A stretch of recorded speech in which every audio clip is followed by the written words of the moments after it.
Ladies and gentlemen,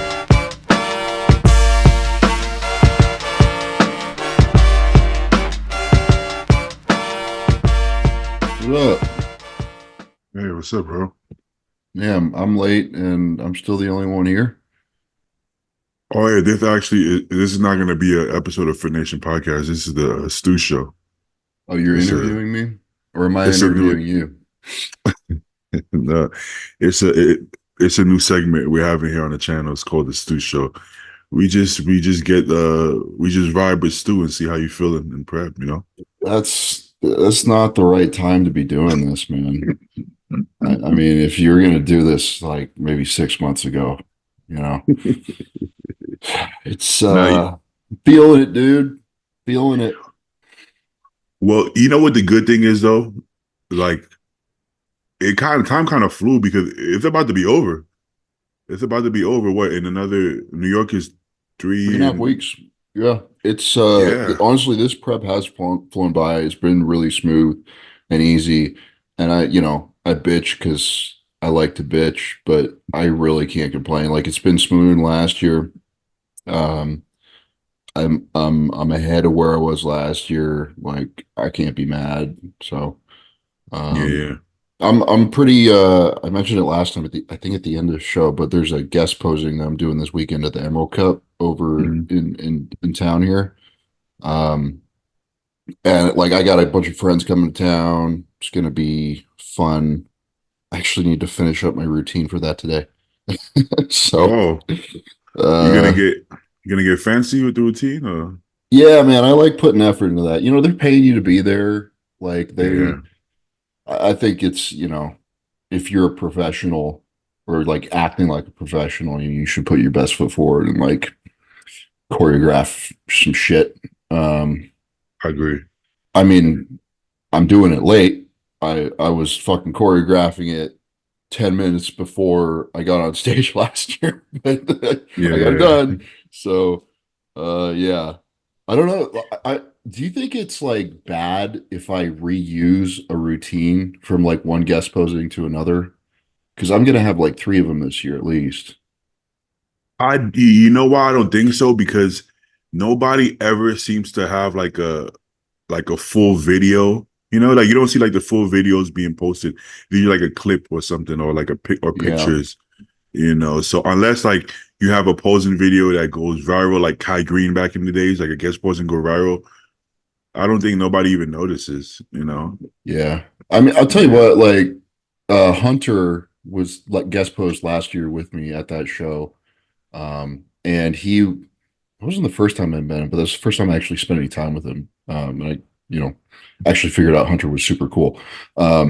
But like he didn't have like a planned routine. I think he put on some EDM music or something. He was just hitting all his poses out there in no real rhythm or anything.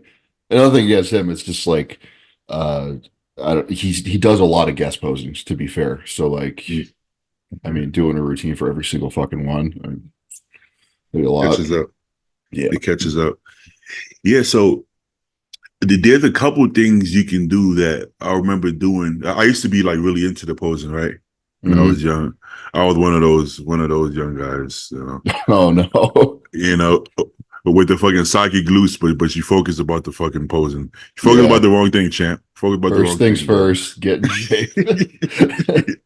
Then everything else falls together when you're in shape. You know what I'm saying? Yeah. But but yeah, so I remember one time I think it was my first show. I copied a Sean Ray posing routine, but I had to expedite it because we only had a minute.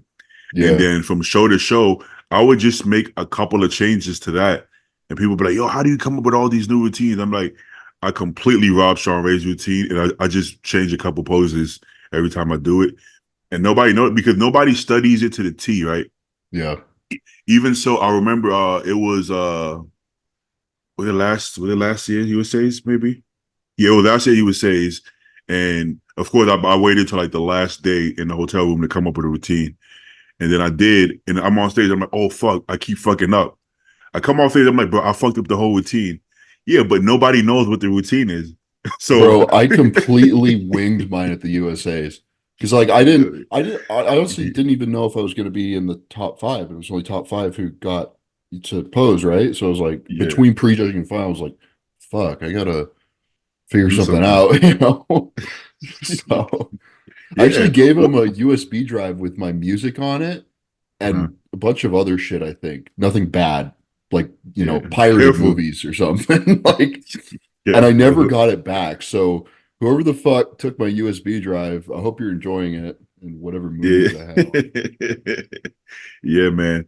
Yeah, so it's like people don't notice, and I come on, I watch the video, I'm like, wow, the posing routine looks really good because, Yeah. yeah, I mean, Just put a it's going to little slow. effort into it, it goes a long way. And I think, Shit, you bro. know, if you're as a fan, I would like to see that out of like a professional that I'm watching, because like Yeah, there's a certain polish that you kind of bring across when you put effort into it. You're not just showing up and hitting most musculars, right? exactly, And that's exactly. freaky. Like, if you've never seen a pro bodybuilder in the flesh before, like that's still super cool. Mhm.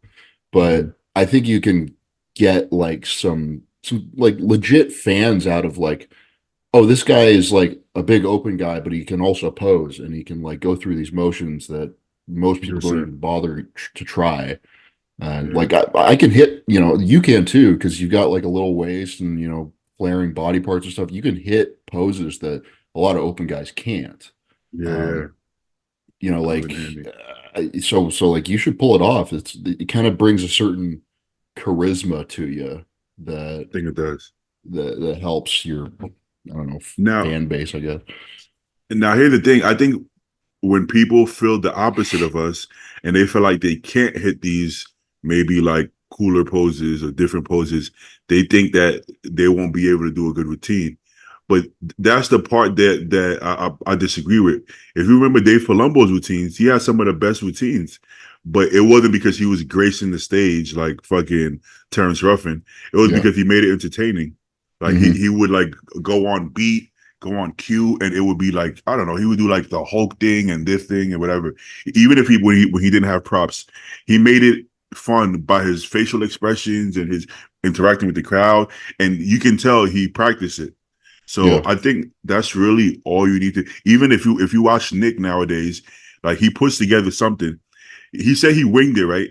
But there's levels of winging it. Like winging it to me, it's still winging it if you're in the hotel room and you're like, I guess I got to make up a routine. And you just think of how you open and how you close, and then you kind of wing the middle. Nick does Yeah. something like that, but it looks way better than when you just come up there and be like this, Yeah. you know? Nick kind of does both. Like I've seen him at the Olympia, just do a proper posing routine and then guest posings where he's just like hitting his mandatories, right? Yeah, And he's a yeah. guy that like he can kind of pull off some of the poses, So, like yeah, some surprisingly. kind of some of them he probably shouldn't, but I appreciate that he's like trying, Yeah, yeah, for because sure. most people don't even try, right? So, Yeah, yeah, anyways, to summarize, I'm pretty excited for that show. Got some people going to town and yeah. we're gonna do like a kind of mini peak running into it because I got the time right now. I'm ahead of schedule. You Like, are, yeah. so yeah, I'll do a little Yeah. carb up beforehand and see how I look and then Zero good. yeah. Also, speaking about the posing, what do you think about so I remember watching the Arnold Classic Ohio, Yeah. and I noticed because it was the Arnold, because they say, the posing is judged, which is it's not It's judged. technically not anymore. It used to be. Yeah. it, it's not, even when it was judged, it wasn't judged really the way they think it's judged. They think it's judged off of like a beautiful choreographed routine, and they kind of really wasn't judging by that. And I noticed a lot of the guys, or some of the guys, because there wasn't that many guys, they were trying to hit poses that they just weren't comfortable hitting. That I Yeah. don't like to see that. Like when they try to hit like these quarter turns, but you can tell that they one didn't practice or don't have that kind of coordination yet because they don't really practice it. Yeah. I think if you're not ready to hit those poses, I don't think you should, because then Yeah. it just looks weird. Having poise and control over your body is more important than hitting the artsy fartsy shit. Because if you're Mhm. like you do, twisting back double, a 3/4 back double or whatever you call it, Mhm. and you're Mhm. like shaking and your feet aren't under you, that's gonna look like Mhm. shit. I don't care how well you end up hitting the pose once you get yourself stable. Like it's just gonna look bad. You're like, oh, this guy can't move his body through space properly, and it just Yeah, it's really off-putting to the eye. So it is. I I, Some I kind of wish that because like there needs to be some kind of incentive for guys to do a it good has to be. posing routine. It has to But be. I mean, fucking in New York last year, I thought we were going to get like as much time as we wanted because it's a professional show, right? We're putting on a show for fans. They give us Mhm. 90 seconds. I had like a 3.5 minute song that I had posed to at the Emerald Cup last year. I Mhm. had a whole routine plan. I was like walking up to do my routine in the evening. I was like, what the wait, we're only doing 90 seconds? So I kind Yeah, of went out there and winged it, and it didn't look that good. It wasn't bad, but like, I don't know, man. yeah. Some pro shows let you go on, some don't. I guess it depends, right? Yeah, I mean, Also, in Tampa, in 22 in Tampa, I got as much time as I wanted for that. In uh in California, I think we got 90 seconds again. Um, if I'm remembering right. But yeah, it's like I don't know. I wish that they would because most guys are not going to do like a 3 minute routine, right? So you're not going to no, finals no, aren't going to take an hour because everyone's doing like 3 4 minute routines. Most guys will still just hit most musculars, but like give me the opportunity, I think so. to win some I fans over. I think let it run until you can tell when somebody loses steam and they're just bullshitting. Then Yeah. then start to fade away, start to fade away the music. Yeah, like get off stage, bro. Come Get on. up. Yeah. Yo, But like one year, like the Dirty uh, Diana posing routine. You mentioned Kai Green. Like when have man, we seen that? So that is like 6 minutes long. he kept going. Which is absurd, right? But only he could pull that off, right? They had to. Is that the one that Bob had to kick him off? He was like, "The time has come to leave the I don't stage." I don't know, maybe.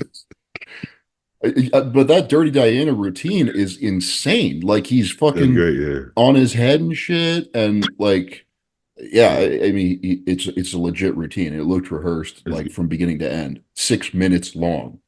It was good. It was good. It's You crazy. know, bodybuilding fans are funny because sometimes we complain and then we get what we want. We're not sure how we feel about it because when Kai first Dude, started doing all we routine, do is complain. All we do.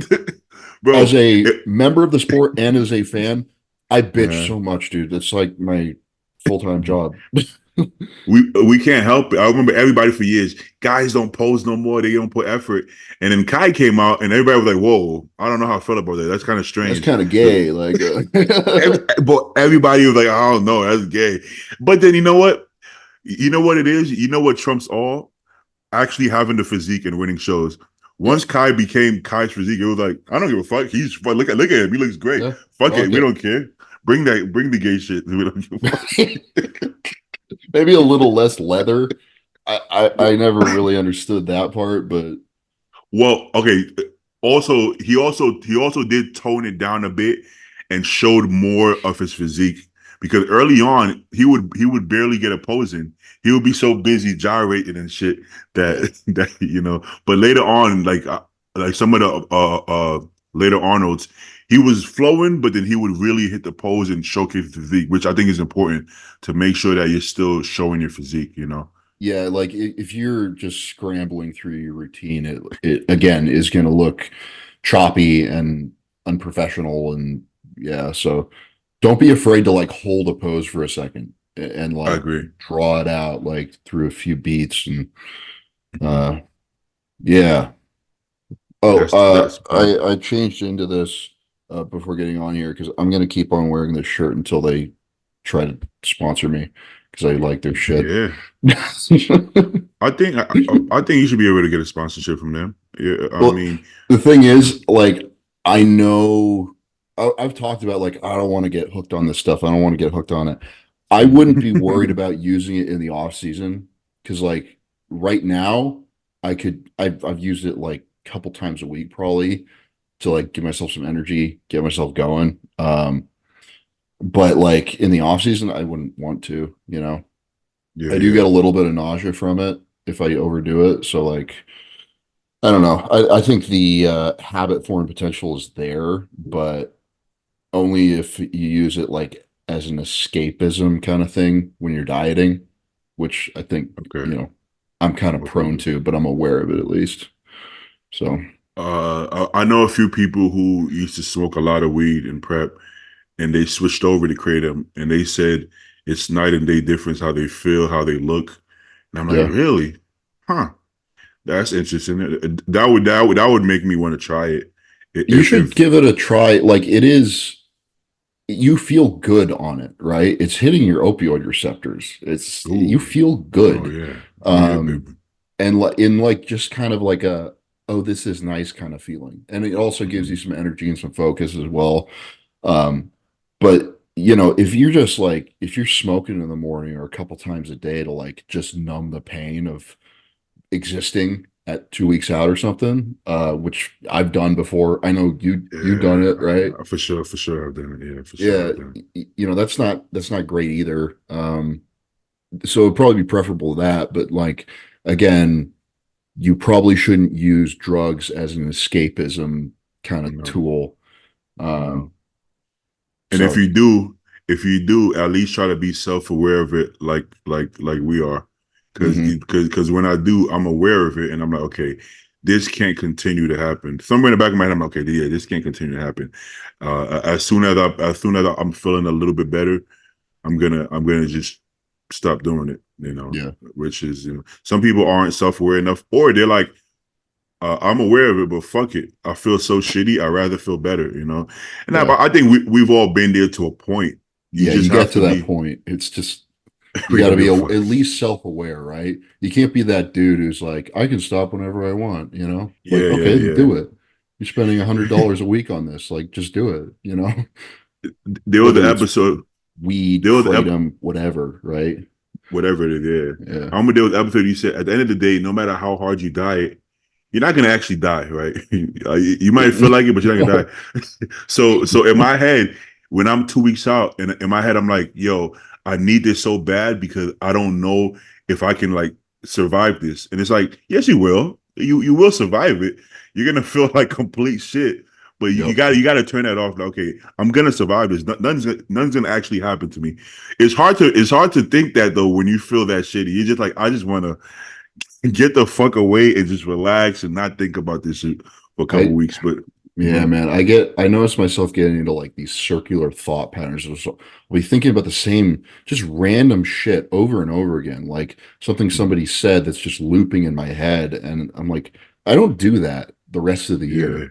But right now no, I no, kind of do. And I mean, yeah, it's it gets crazy. overall though, like this prep's going smooth in the last year, relationship wise going smoother too. You know, Oh, like good, good. Megan's happier, I'm happier. Mhm. Deeds getting done, you know, not as much as we'd both like, but That's it's impressive. yeah, that was That's a problem impressive. last So year.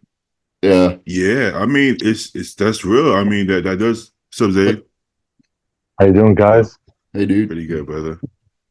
Yeah, I mean, that's a real thing, bro. That's a real thing. Sometimes, depending on how, especially as lean as you've been, man, that's a stroke. If not even that you can't physically do it, you're just not in the mood because you're so tired, bro. Yeah, I think well, we talked about this once before. Like you're so focused on the goal, you're so focused on the show, you're just not even thinking about it. And then like when you actually go and do the deed, it's like, oh shit, why don't It's I do this great. more often? I'm sleeping like a baby now. That's true. That's true. Yeah. It's just getting your mind right. I mean, bodybuilding is like complete like self-mastery of your mind. That's really what it comes down to. It's all in your head all the time. That's all it is. You know, yes, you do feel like shit, but mentally there's a way to curb it. Like you can't lean into it. You can't lean into it. You gotta make it, try to make it a positive experience, or you're just gonna be miserable. Like Yeah. Xavier is miserable. Yo, I would be hold on, too if I Mr. lived Wolfman. in fucking Australia. If you live in Australia. Yeah. But, what's Wait, good with hey, you, I got Xavier? a It's all right, question. man. I got a question because Lee said that he's sponsored by Uprising, right? But Kratom I is think so. illegal in Australia. Mm. Oh, how does that work? I don't know. I Mhm. just like picked that up like when he was on there. I was like, "You're wearing the shirt," but you said I don't know. Yeah, but It might be there's one of people. those things that passes through customs, you know what I mean? Like they might not know exactly what it is yet. Oh yeah. I don't know. Okay. I don't know. It Well, was banned for 2 years ago or something. there's people with supplement sponsors that they can't even get their supplements in their country. Yeah. I The just EU's real bad about that. Like I've talked to the Apollon people about like, because they're Ukrainian, they try to sell to the Euro market a bit, and every fucking country has different rules and regulations, and you have to navigate through all this crap. Ukraine has like fuck all rules with supplements and stuff, so they sell a bunch of shit there, but everywhere is different, so it sucks. yeah, it's kind of hard to promote a brand that you don't have access to. But a lot of these people travel a lot, so when they're in different places, they can get a hold of it. You know. It's Yeah. different as well when it's like a personal sponsorship versus like a, you know, if someone's to sponsor, just say RX Muscle versus sponsoring Stu Sutherland. It's different if like Stu's using the product versus if Dave's Yeah. directly using the product when it's with RX, you know? So like Or if he's if just I was to running have an like ad on their show for it, yeah. So if I had a meal prep company sponsor my channel, it's like, yeah, well, I can only use the Australian companies, which is 8% of my viewership, you know? So if I had an American food prep company, it's like, yeah, well, I don't use them, but I would make sure I do my due diligence and at least get good reviews from people I know, you know what I mean? So something like that Yeah. to be able to promote it and say, like, hey, you know, this place is, you know, good. So what if I was like, hey Xavier, I got this new fat burning peptide. I want you to promote it on your show. I'm gonna give you $5,000. Just post it. What are you gonna tell me? Send me Where some can I money. post it? Send me the money. 7 and you got it. You know, because it's funny because this guy reached out to me a few times on Instagram, like, hey, I have these peptides and I want you to promote it, and I'm giving him the rates. And then in my head, I'm like, I don't really want to like try anything different on prep, but like if I take his money and promote it, I don't really know the quality. So I'm like, do I post it? You know what I'm saying? I'm the kind of person. I'm not gonna say I tried it though. I'm just gonna post the ad like this is this guy's business. I'm not gonna sit there and be like, "Wow, I tried this. This is so good." I'm gonna just gonna run it. Just gonna run in the ad, and that's You it. could just go mega dose the melanotan. Try to catch up to me. So, well, okay, but think about this: if Coke sponsors you, you don't have to drink Coca-Cola. It's just you just place the ad because you don't have to say, "Well, this is so good." It's up to you to decide if it's good. I mean, this is just the ad, you know. I think that only works at a certain scale, like Yeah, if you have millions of people following you, Nike's going to Mhm. sponsor you. They're not going to have you write a fucking paragraph about how great your Nike No, running shoes are. hell Like they no. just want the Nike swoosh in your picture, and that is all they need. And That's all you gotta that do. works for them. But like, for us, since our fans are more kind of like directly communicating with us and it's a smaller scale, like and they kind of know you better, like they need your word of like approval to want to go That's buy right. something. I agree. Mhm. I agree. If I had like 5 million subs here on YouTube, I wouldn't really even need to say shit. I could just literally just have the fucking supplement sitting right there behind me, and that would be enough to get Yeah. people. Like with Sam, the kids started dressing like him randomly just because they like him. So if he starts wearing like a supplement T-shirt, they might buy it just because they just want to dress like him. Yeah. He don't really have to say much, which is Hey, dope. Beatty. Mhm. I just imagine you just having a tub and just holding it there and just Just hold it nodding. right there the whole time. You want this. You know what to do. To be honest, bro, if I'm being honest, I'm probably the worst sponsored athlete like ever. Sell yourself. Sell yourself. it wouldn't even make sense to sign me, but it's okay. But the best GH ambassador ever. The best GH ambassador, Zay knows the best GH ambassador in the world, man. I mean, if you want me to promote your GH, shoot me a DM, man. Anytime, I'll definitely promote your GH. It got to be good though, because I'm definitely gonna try that shit. You got to be good shit. That would be honestly like the best gig, right? Like a gear sponsor. And some people have them, but it's like They do. Do you want to do that out? They are like that? risque. They are risque. See, with the way we did it, like back when I was younger, with like the LWP and shit, that was super risky as fuck. That was super shady, super risky. But like with like People a get in bio, trouble with that. no, I mean the owners got in trouble, but we didn't get in trouble. No, nothing happened. Nothing happened to us. I didn't even get questioned or anything like that. But I mean, like we should ask Tonio. Oh yeah, spoiler alert, Tonio's going to be on next Wednesday. Tune in, guys. We should, because he's with Aslan or whatever the fuck, pharmaceuticals, right? We should talk to him about like how exactly that works. They're good, actually. I heard they're good. I don't know anything about them, but like they sponsor a couple of different athletes, and I don't know, it's odd to me. So yeah, I don't even know like how does he promote? They used to tell us to be like, oh, thank you for keeping me healthy. But how do you even go healthy about and strong? Yeah, that's So what they funny. say. It's kind of a strange dynamic, but it works better with like somebody like the biolabs, right? Because they have the peptides, which you could promote that all over your social media if you want. So when you throw in the GH in there, it doesn't seem too risky, right? It seems it's just some peptides, the peptide clinic. So that works. Acids. Yeah. So I don't think, and their GH, from what I heard, is good. I actually reached out to, I guess, one of the owners, and he got back, but I don't want to ask for a sponsorship, so I'm just doing small talk. Yeah, like how you do? Hey, your brand is doing well, man. I see you're doing your thing, and just seeing what he says. Oh, thank you, bro. Yeah, I got a podcast, just putting it out there. You know what I'm saying?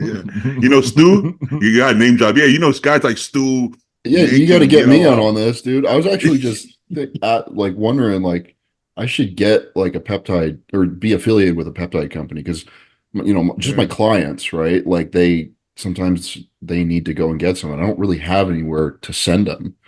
I mean, I have places to send them, but I have reasons to dislike those people that I won't go into. So the question is, would that be generic or would that be pharma? If would that be considered the generic? Word, the one generic, okay, generic as fuck, yeah. Biolabs, it's generic, but hey, I mean, some of these really good pros are using it and loving it, so I'll be down for that. So I don't know if the guy watches this; he probably doesn't, but I'm definitely gonna keep reaching out. Just continue to name drop. Or Carlos, that's my boy. Yeah. Nick, that's this homie. Stu, they my boys. They'll be down to start do that name drop bullshit people do. I'm doing the math in my head right now, like how much money that would save me per month. Like if I were to, it's a lot. Yeah. I mean, Stu, do you drop the GH 1 week out or do you keep it in before someone like your size? I usually drop it at 7 to 10 days out. And I just don't want to risk anything. Like Blue's kind of anal with that stuff. Like there's no protein powder, there's no artificial sweeteners, flavors, nothing. I'm eating fish and rice for breakfast the week of the show because he cuts out my oats and whey, which is gross. But have you tried preps with sweeteners and whey protein all the way through? Not all the way through, not since I've been with Blue. Honestly, it make a difference? My inclination is no. Like if I were to, but like why risk it? And I'm just going to I'm just going to do what Blue tells me. I think I remember I watched one of Ian Vier's videos when he won Vancouver. It was like 21 or 22 or something. And he was eating like oats and whey like the morning of the show or like the day before. I was like, oh, okay, this guy's peeled all the time. So it could be that bad, right? But I don't know. That's just how I do things. It's how I Blue think does it's body things. type issue, right? I think someone like you with your metabolism, I don't think it would affect you, to be honest. Somebody else who Maybe. has a problem with conditioning, Yeah, maybe yeah, maybe it would affect them differently. But the guys who they come in conditioned every single time, I feel like this doesn't affect them. To be honest, I never cut out anything, sauces or salt or stevia or sugar-free syrup all the way through, and it What works I out pretty what well. I actually will do is I will at least keep my sauces extremely consistent, like from like a week and a half out through the show. Like use the same amount and use the same sauce because Blue does manipulate my sodium a little bit at the end. It's not nothing crazy. It's just a little bit. And you know, you're putting Tabasco on your food, like that's a decent amount of sodium there. So, and plus yeah, adjusting the amount of salt that you're putting on everything. So, um, yeah. and you know he's so particular with stuff that I want to do it right. Mhm. Yeah, yeah. I mean, I was the guy that, I would have a lot of friends come and shredded and be like, yeah, bro, don't worry about the artificial sweeteners, don't worry about this or the whey or anything like that. And I'll be like, yeah, fuck it, I'm not gonna worry about it. But then as I'm starting to take it out, it does make a difference for my body at least. Not for everybody, but for my body, I got to cut Yeah, everything out, you and know. maybe you know like whey might you might pretty much be fine with whey, but it irritates your stomach just a little bit enough that you know when you're filling up before a show, which can be a lot of foods, like that's actually going to cause issues. Yeah, yeah. Why risk it? So Even Yeah. even Yeah. orals for me, orals for me, it causes a certain level of inflammation, and it's not good for me. So even gear, I gotta be clear of gear. Those last week to 2 weeks, GH. Yeah, most people no take it out. injections. No, no injections, no Oh, injections. interesting. Yeah, The Mm. last 2.5 weeks, did you say? no, last 2 weeks. Sometimes trend maybe up until the last week, but at least 7 days. There's no injections at all. Even orals come out besides Halo and Proviron. You know. Wow. Hmm.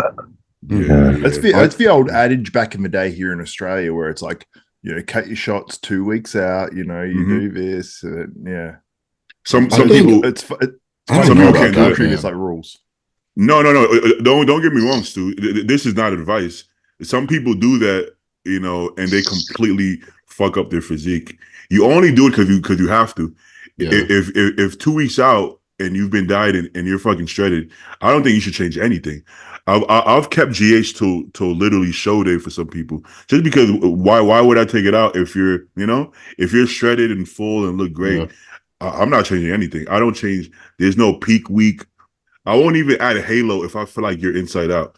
I'm like, why would I add anything? Because that's happened to me where I add a Halo and the guy's like, oh, my digestion is fucked. I'm like, fuck, 2 weeks out, now your digestion is fucked. So that's one of those things that if it's where it needs to be, I wouldn't change anything. So anything that works for me is usually not something anybody should copy, if I'm being honest. Or Yeah. yeah. So like Zay said, what GH. You say you take out GH 10 days out. I take out GH probably like 3-4 weeks out. Oh But that's wow. not Okay. yeah. That's obviously not advice. But the weight continues to just drop and drop and drop for about 4 weeks. So I'm like, what would be the point cutting it 2 weeks out if I know it takes me a little bit longer to rid that fluid? Same for whether it's test probe or test E. Most people come off a test probe and with 3-4 days, all the water is gone. For me, we talking about another at least week or 10 days or so, 7 to 10 Hmm. days. So Mm. you gotta The thing is with stuff like that, like I know some guys, it's like they can use Pesti through to the show, just take a diuretic. Yeah. Theoretically, the only thing it is water, man. Like the only thing that you're worried about is water retention. So if a diuretic does the job for you, or you manipulate it in that way where it cuts for water, There's a we have higher these things margin like for error there. exactly. true. It's Yeah. not So that it's like you simple. may as well, especially as a pro, it's like you may as well, okay, well, I'm going to switch fuck? to this testosterone ester because I'm going to hold less fluid overall. So that makes more sense. But some people change that like, oh, I changed the test probe like 6 weeks out or 8 weeks out or whatever. And it's like, for a lot of guys, I don't think that's necessary to be like, okay, 8 weeks out, No. I have to be on a fast acting test. It's like, well, do you Don't- really? No, probably. Don't do anything just because. Don't do anything just because that's what Because you everyone else does. heard. Or exactly, that doesn't make sense, right? So the only reaction, there's no knee-jerk reaction. The changes should be simply from how you look. That's it, or from notes of the past. But the diuretic thing, it's like, if it was that simple to rid the water weight, everybody would be hard. You would just take diuretics and get hard. But you're not always pulling from the right places. So if I go say, well, I'm gonna just stay on GH and test till the show, and I'm gonna just take a Lasix. Well, the truth is, I sometimes I lose water from all the wrong places, and then I'm just flat and soft, which has happened to me. So when you time the gear better, now you tend to lose the water weight, like kind of like the right way. For at least for me, I'm speaking for myself. If I just pop a diuretic or Diazide, sometimes I just get smaller and not harder because I'm losing water from everywhere, Muscle. from the muscle. Yeah. Sometimes, Yeah. So Yeah. you want to time it in a way that, and it's gonna be different for everybody. Some people look better with sauna. Some people look better with not drinking water for 2 days. Some people look better from drinking more water. I had a client, I cut his water, then he started getting swelling in his ankles. I'm like, what the fuck? I'm like, how much water do you usually drink? He's like, bro, on a regular, 2.5, 3 gallons. I'm like, holy fuck. Oh, Okay. shit. That's Yeah. a lot. Yeah. So I'm like, okay, I see what's going on here. How about let's bring it back to 3 gallons? And then I cut it to like 2 gallons, and boom, he was hard. So it's not a perfect science, but this is something that textbooks can't explain. You literally just have to be able to roll with the punches. You got to be able to watch and know. That's why experience in bodybuilding coaching trumps any kind of book knowledge. This is why Hani is so good. And It doesn't experience matter. with a specific client too. Like, Exactly. Yeah, like for like working with Blue, we did not nail it the first time. He over dieted me, and I was Facts. toxic as fuck at the end of that prep. You could see it in my face. I was fucked up. I won the show, fortunately, so I was happy. But Yeah. and it was as loose as I ever been. But we learned a lot, and applied to the USA's prep. I mean, Yeah. for my part, as far as like the injectables and stuff go, last year, I think I've done this the last 2 years. I left all my injections the same until Sunday night, so like six days before, and that was my last shot of test. And then like the week of the show, I just did trenbolone, and then carried that through to the California as well. And I cut my last shot of just tren was Thursday night, I think. And I don't get any lumps or bumps or anything when I'm just doing that, so didn't cause any issues. I think I'm probably going to keep in tren and mast this year, and I think I'm also going to put in a little bit of test probe like Saturday night and Sunday night after the New York, going into the Cali, because I kind of lost some pop and fullness that I had in New York and California. Like, actually looking back at the pictures now, I didn't want to acknowledge it at the time, but like it wasn't as good of a look. And I think there's a couple of things that attributed that, but the drugs were probably part of it. Oh, Are you yeah. saying fourth was the right position for you, Stu? What? No, I'm What'd you joking. say? You said fourth? No, fourth. I said You fourth. did fourth. Fourth. Oh, yeah. Well, I don't know about that, but like it was definitely like a worse look. Like Yeah. I don't know. I was like full, like glycogen full, but like I wasn't, I don't know, I didn't have the same kind of pop and polish that I did in New York.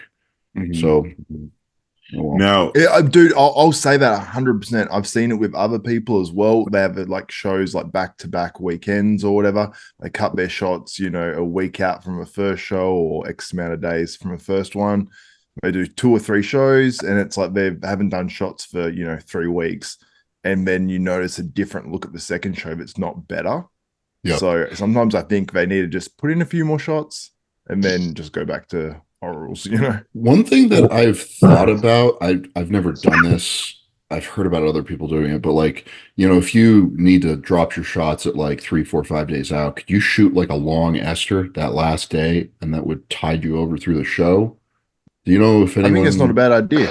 Dude, that's say, what I do every prep. Honestly, I was just gonna mention that to you guys. Okay. say that again. What's that? 7 days out, I take a big fat shot of Trend E and Test E. Okay. About 400 mgs each, and that will carry me for about 7 days without no injections, while guaranteeing the trend is still in there acting. Test E2. Yeah. Oh, I guess if you can I get did- away with that. Yeah, He's like, I'm like, whoa. If I did that, I'm getting last call out, mandatory last call out. Beatty, you did what? Put that man last call out. Get the fuck out of here, Beatty. we don't care what you look like. Yeah, we don't even have to look. You did what? Nah, last call out, motherfucker. Yeah. We'll put you down for DNF finals, baby. Yeah, don't even come back, bro. Don't even come back. But during Yeah. prep, I took both Trend Ace and Trend Enemphe. Whatever the dose was, I would do half and half. Up until the last week, I would do all of my Trend dose in Trend E. That way, I'm loaded up for that week when I'm not shooting anything, but there's a lot of Trend running through. It helped Yeah. me out, brother, and it made me. The more trend, the better, right? Right, Zay? Of course, the 60. Yeah. Of course, the 60 mgs of Halo every day that worked 12 too. Halo. Yeah. Fuck, I've never run Halo that high, dude. I hear people run like 40, 60 megs. I'm like, what the fuck? How do you I've heard more. How do you keep your head on straight? Because I get, a little irritable when I take it, right? So Yeah. I've only Nothing done a 20. joint can't fix, so- Yeah. Oh yeah, that's how you solve your problems. I forgot, Zaid. I did go 90 for a couple of days, but I was getting mad. Like 90? Yeah. I don't like to say those things online, but No, some it's other No, fucking people I mean, as would long as do you that. say don't do that, yeah. Do not do that. I did that, and I didn't notice any benefit from 60 to 90. So I was Yeah. just taking pills to take more, but I just was so pissed off because I just wanted to turn pro. Last time I was second place, so from second you got to do something better to be first. So Yeah. unfortunately, that was more Halo that weekend, but I didn't notice any difference from 60 to 90. And I'm sure that I made know. my liver more toxic, Just more so I anger. don't recommend it. Yeah. Yeah. I mean, I wouldn't call it like that. It's just I didn't feel any difference from that to Yeah. that. Yeah, I think You're at a the chilled time- out person too, man. Like some people that are like head cases, if they do that, then it's probably a much worse scenario.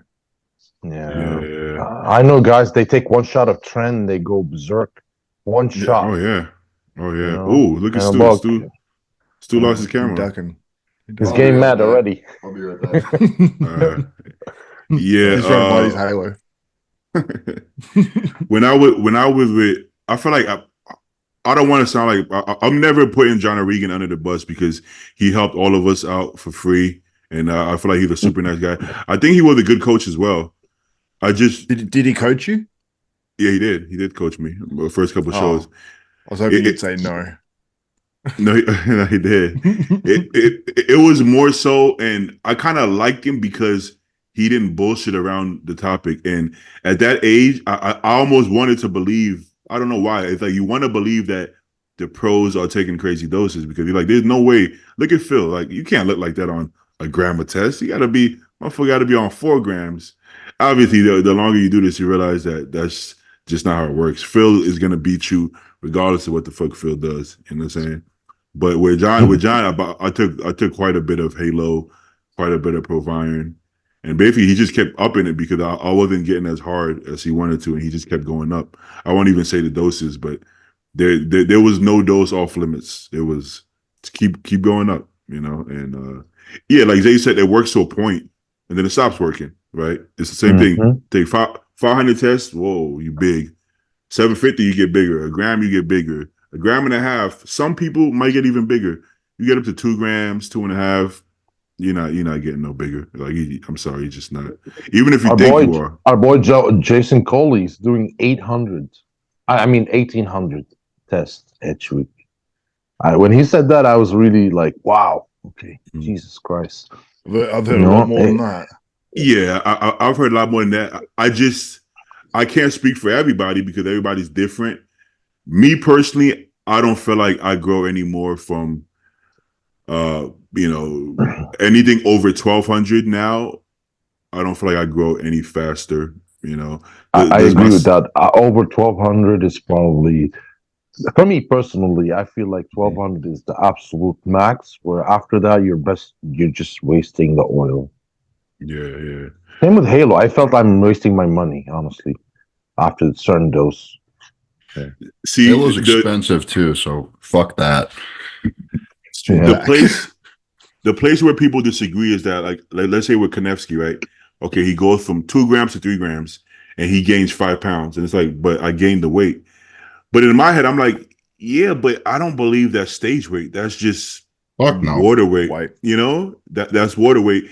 But then he gets on stage 40 pounds heavier and be like, look, I'm 40 pounds heavier from last time I competed. I'm like, yeah, but you also ate 10,000 calories for 2 years. You know what I'm saying? So if you think about it, was it the extra gram of test or was it the 10,000 calories for a year? I would bet that if you took a gram of test and did a 10,000 calories, you might actually be bigger because you wouldn't be throwing up and you wouldn't be losing your appetite.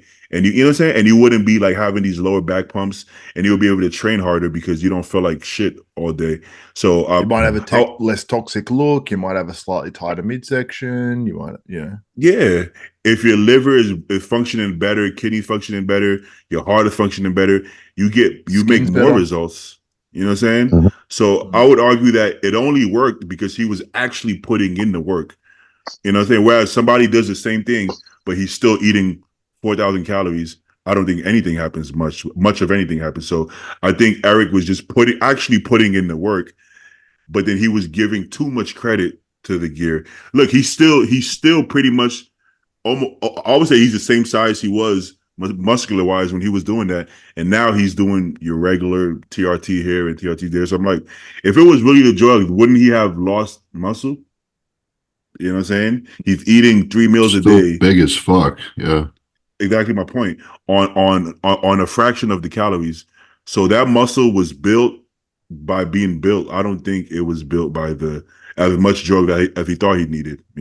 So that's Yeah. I'll say this year. I mean, I've alluded to it already, but like, I'm using significantly less shit compared to last year's. Like, I'm barely on any orals. My trend's still pretty low. My masteron's still pretty low. I feel way better, and I look way better. So, like, we're gonna bump things up a little bit more from here, but I've got a long season, so it's like I can't just go wild, and it doesn't appear to be negatively impacting me. Like, I'm not getting weak in the gym. I'm not getting all flat and stringy. It's like you get flat from dieting, but not like I'm not. It's not like a flat from lack of drugs kind of feeling, if you know what I mean. So Yeah. I'm pretty sold on the idea that once you are a certain size and you just have the muscle on you, it takes less shit. And I had my doubts, I didn't know if I was actually going to be able to show up in New York at 100% because like I was planning on hitting a string of shows. But I appear to be on track for that. So yeah. fuck me. I mean, What about the year before? Was it lower than last year? I think 22 and 23 were pretty comparable. I think 23 was a little lower. But this year it's significantly less. I'm talking like 60 to 70% total milligrams compared to last year, and less harsh drugs as well at this point. So, all good stuff. Mm-hmm. I think it's a damn shame that all these years I've spent so much money on all these drugs and fat burners. I remember last year I was asking all the pros about fat burners and shit, and I was getting the CJC no DAC and just all these peptides and shit. I'm like, fuck, this is gonna really burn the fat. And did it help? Who the fuck knows, And then so far, you're throwing 15 different things at a problem. you don't What's fucking know. doing what, Yeah. Yeah. And then right now, I've been prepping for 2 weeks, and I'm down about 17 pounds. And Compton is like, What? wait, I haven't. Yeah. And Compton is like, I haven't even changed the diet or cardio. And I'm like, bro, I don't know. I don't know what to tell you. But what happened is that I'm not Wait, doing you've changed nothing and you've dropped 17 pounds? How does that make sense? what the diet. Oh no, the diet changed from off season to prep, but then it hasn't changed since. And the food actually. Okay, yeah. But take this part: the food actually went up from the end of off season to prep. The food goes up, and I've dropped 17 pounds. Right? Did you just cut shit out or what? Like, yeah, I'm not having any cheat meals, so that makes it. There you go. I'm like, where's it coming from? No, that with that. that how, but still, that's not normal for me. Normally, he would have to pull a shit ton for me to start losing weight, and a lot of cardio and a lot of cleanse. So what are you at now? What do you weigh? 281 last check-in. Shit. All right, you're on your way. Yeah, this might be your year, dude. If things are just clicking already, you got my hopes up. You know what changed? Not throwing the kitchen sink, not taking a shit ton of gear. I'm still on testing an EQ. I mean, and I'm not gonna take a bunch of fat burns. I'm not gonna do any of that. And it seemed like the body is more responsive because you're not throwing a bunch of shit. In my opinion, everything causes a certain level of inflammation. Everything you do, from standing up to walking to doing cardio to training to taking injections to taking orals, everything, right? So the more you can minimize that, usually you lose weight easier, you look better, you look cleaner. So that's something that I'm noticing now. So me doing less cardio is actually better on my body for now. But that's because everything across the boards, my body is just healthier, and then it's responding. Which is do you use ashwagandha? No, I highly recommend it. Astragalus is for your kidneys, but ashwagandha is make sure if you buy it, you get the KSM 66, which is like a patented version of the ingredient that's way better than the just regular extract. But like I put that in around 4 or 5 weeks out usually, just as like a cortisol and stress manager tool. Apollon actually has a product that I've been using called Chill Pills that has it in it with a couple of other ingredients, and it really it's a noticeable difference in like how inflamed my body gets. Because usually when I'm dieting hard, like I'll push down, get flat, and then I'll need to refeed eventually, right? And when I get flat like that, I get like watery and inflamed and beat to shit. My body looks really angry. And since I've really started like dosing that higher, and maybe it's just I'm a year older, that helps too. Like I don't get that watery, shitty look. I'm still flat, but I'm not like inflamed and angry, So I think that mentally you just feel a little bit clearer and like less stressed out, which is good. I highly recommend it for anybody, whether you get like regular old KSM or you buy the Apollon shit. You totally should buy the Apollon shit though. It's a great ingredient. So I gotta check it. I always thought it was for sleep. I thought ashwagandha was for like going to sleep. It can help. Yeah. I take more of it before bed because it does help you wind down a bit. But yeah, it's really like a cortisol management. Like you remember MPA subs, Matt Porter? Yeah, I do actually. Yeah, so he had a product called Cortisol, which incredible. It really, and I think it had ashwagandha in it as well. It was a great product. They still make it, I think. But I remember using that in 21 when I was like super stressed out and just like my body was going haywire, and it did make a big difference. So if you just like, you're going to be pushing yourself hard. You need to like have some stuff to help support. I don't know all the details of it, like your cortisol, your adrenal system, like adaptogens. I'm throwing words out there, but like, like it really, when you're pushing yourself hard, it does make a difference, in my opinion. Yeah, dude, I've got experience in using high dose. So I had horrendous like fatigue for years, to the point where like I think my body just pushed back on me. I had fatigue, and to the point where I just lost all appetite, couldn't eat, just sleeping all the time, like wake up. And I was waking up in the morning after like 8 hours sleep. An hour after waking up, I'm like, I've got to go to bed. Like just wrecked. And went to doctors trying to figure out what was wrong with me. I had really low testosterone for a period, and this is when I was like natural 20 years old, you know, or 21 years old or whatever, and trying to figure out what was going on, and ended up talking to a guy called Matt Legg here in Australia, and he formulated a lot of supplements, like sort of like nationwide, you know, one called, I think, Inner Health Plus, which I think he did, which was like a probiotic, which is sort of sold nationwide, that's very famous and all that. And he helped me out with like a whole protocol in terms of supplements. And ashwagandha, what he recommended was a huge dose. It was like 10 ashwagandha. You heard that? Either ashwagandha. What do you call ashwagandha? Ganda. I was just making fun of you. No, just Australian shit, man. Ashwagandha. 10 grams a lot. I think I probably take like 1,200 milligrams a day. Yeah, so it's a lot. So when I first started doing it, it actually made me really nauseous, and I didn't realize, because at that time this was years and years ago, I was going through a breakup at the exact same time I started doing it. So I'm like, man, this breakup's making me like feel sick. I feel real sick about it. And then I realized, I'm like, this shit isn't going away. And then I realized it was ashwagandha, so I pulled it right back and then just slowly increased it, just doing it 3 times a day. And dude, that changed my physique, my fatigue, everything completely dramatically. Like within 6 weeks, I went from being like having to go to sleep, having to have a nap 2 times a day minimum and feeling exhausted, to being going through the whole day and being like, I didn't nap today. Like I'm good.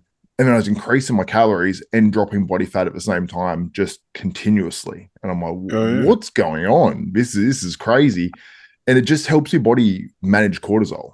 And if you're getting tired, like randomly getting these dips in the day, it's probably because your body isn't regulating your cortisol properly. So it should be peaking up in the morning, coming down through the day, sleeping all right at night. And ashwagandha just helps your body regulate that so much better. So even when you're using caffeine and things like that as well, which peak your cortisol up, it actually helps your body sort of manage that.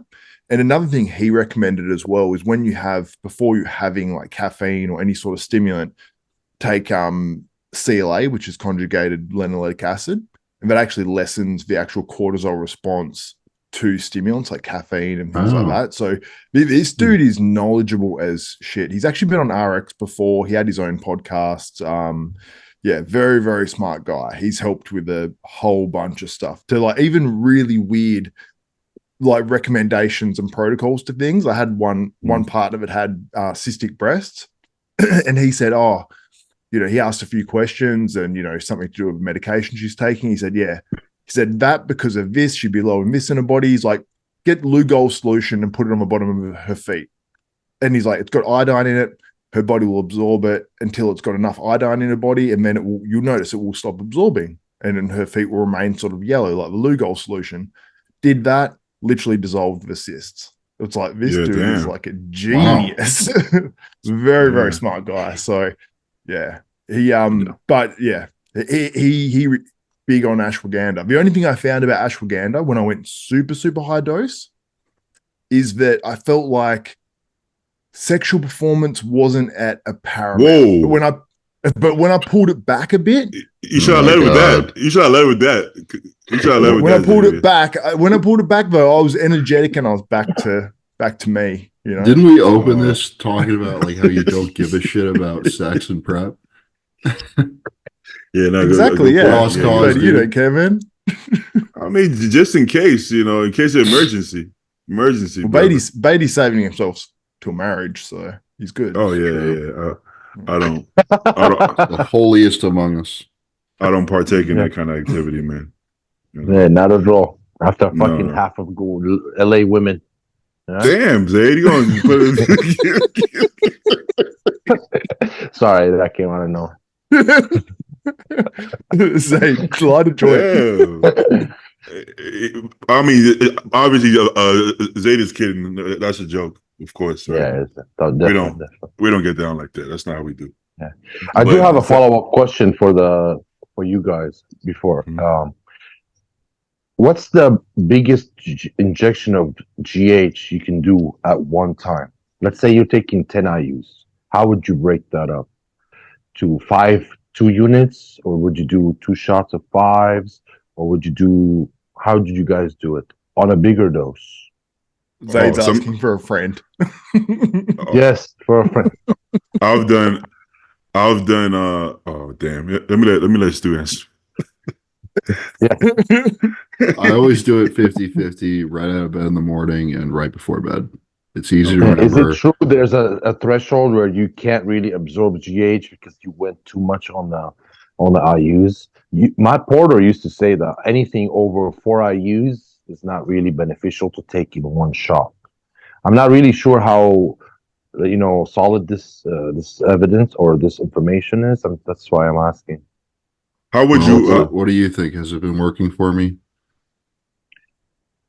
Yeah, No. Yeah, definitely. I've So done. 5-5. that's what I've always done. Yeah. I've done 20 IUs, one shot, no problem. What? You know, what's his Did it name? drop your blood sugar? No, I mean maybe. I don't know. I didn't check it, but John I didn't feel Jewett has been taking all of his growth hormone right before bed. I think he's taking like That's what I 8 did. or 12 units in one shot right before bed. His rationale is your IGF stays elevated for like a very long time afterwards, and like the serum GH level stays elevated for like a long time afterwards as well.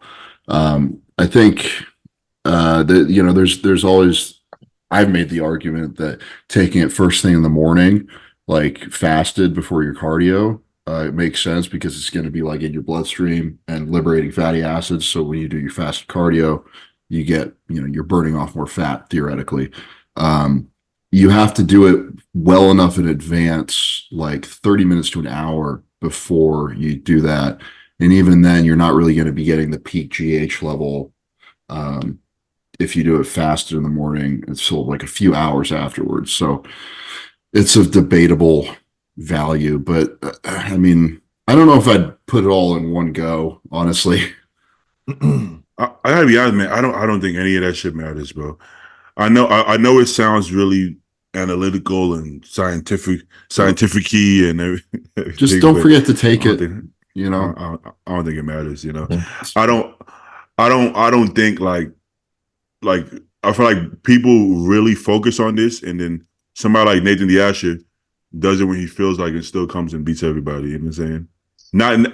Not that you should rely on your genetics, but I really the minutia is just not something I think makes a huge difference. For the most part. I think I if don't it's you're someone who's going to think about it, just do it morning and night. Just split it up into two, because it's like that's probably not going to be worse than one. Yeah. So it's like if you're going to think about it and it's going to play in your mind at all, like Zaid, I know Zaid would think about it the way he thinks, like analytically about stuff. I'd be like, Zaid, just split it up into two. Yeah, Like, thinking analytically is one way of saying overthinking. True. Okay. But One more if you question. think there could be a couple of percent difference, I would just split it up into two. If it's just playing on your mind at all, just do it. Yeah.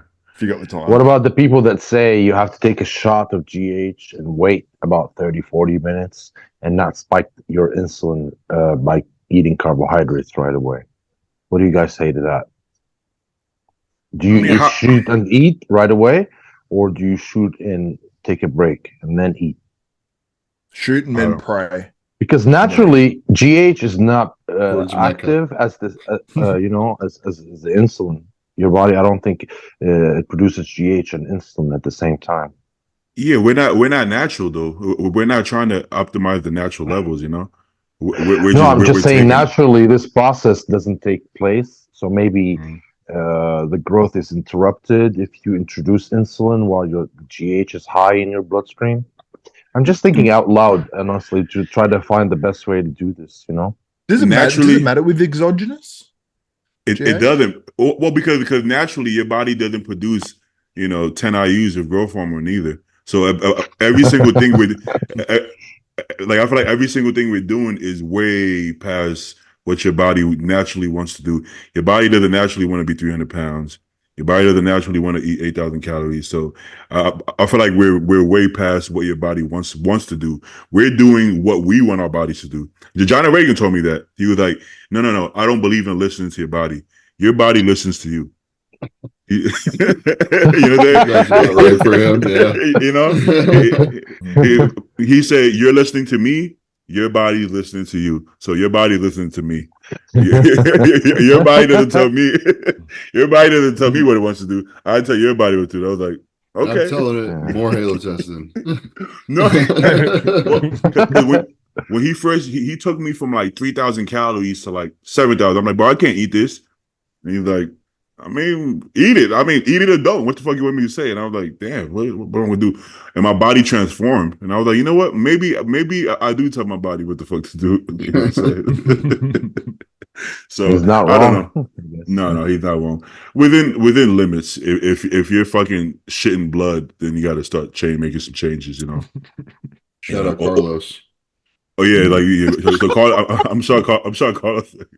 And Sucks, Steven. dude. It's so Dude, no, appropriate. speaking of It's Carlos, so good. But that's true. So Yeah. that was a Oh, bad man. segue, but like speaking of Carlos, those fucking pictures of him Looks are crazy. insane. Holy yes. Like I didn't think he could get bigger, and he is bigger now. Like I don't Front even know lat how. spread is insane. yeah, everything on him. There's like no missing gaps. People like to harp on his back because it's not like quite as good as everything else, but it's still really fucking good. It's Like, not that bad, bro. It It's doesn't not. distract me. I It think doesn't I distract think me. if he Dude. gets hard, then it's gonna look a Boom. lot better because of the separation and detail. But like, dude, there's the muscles there. The muscles everywhere.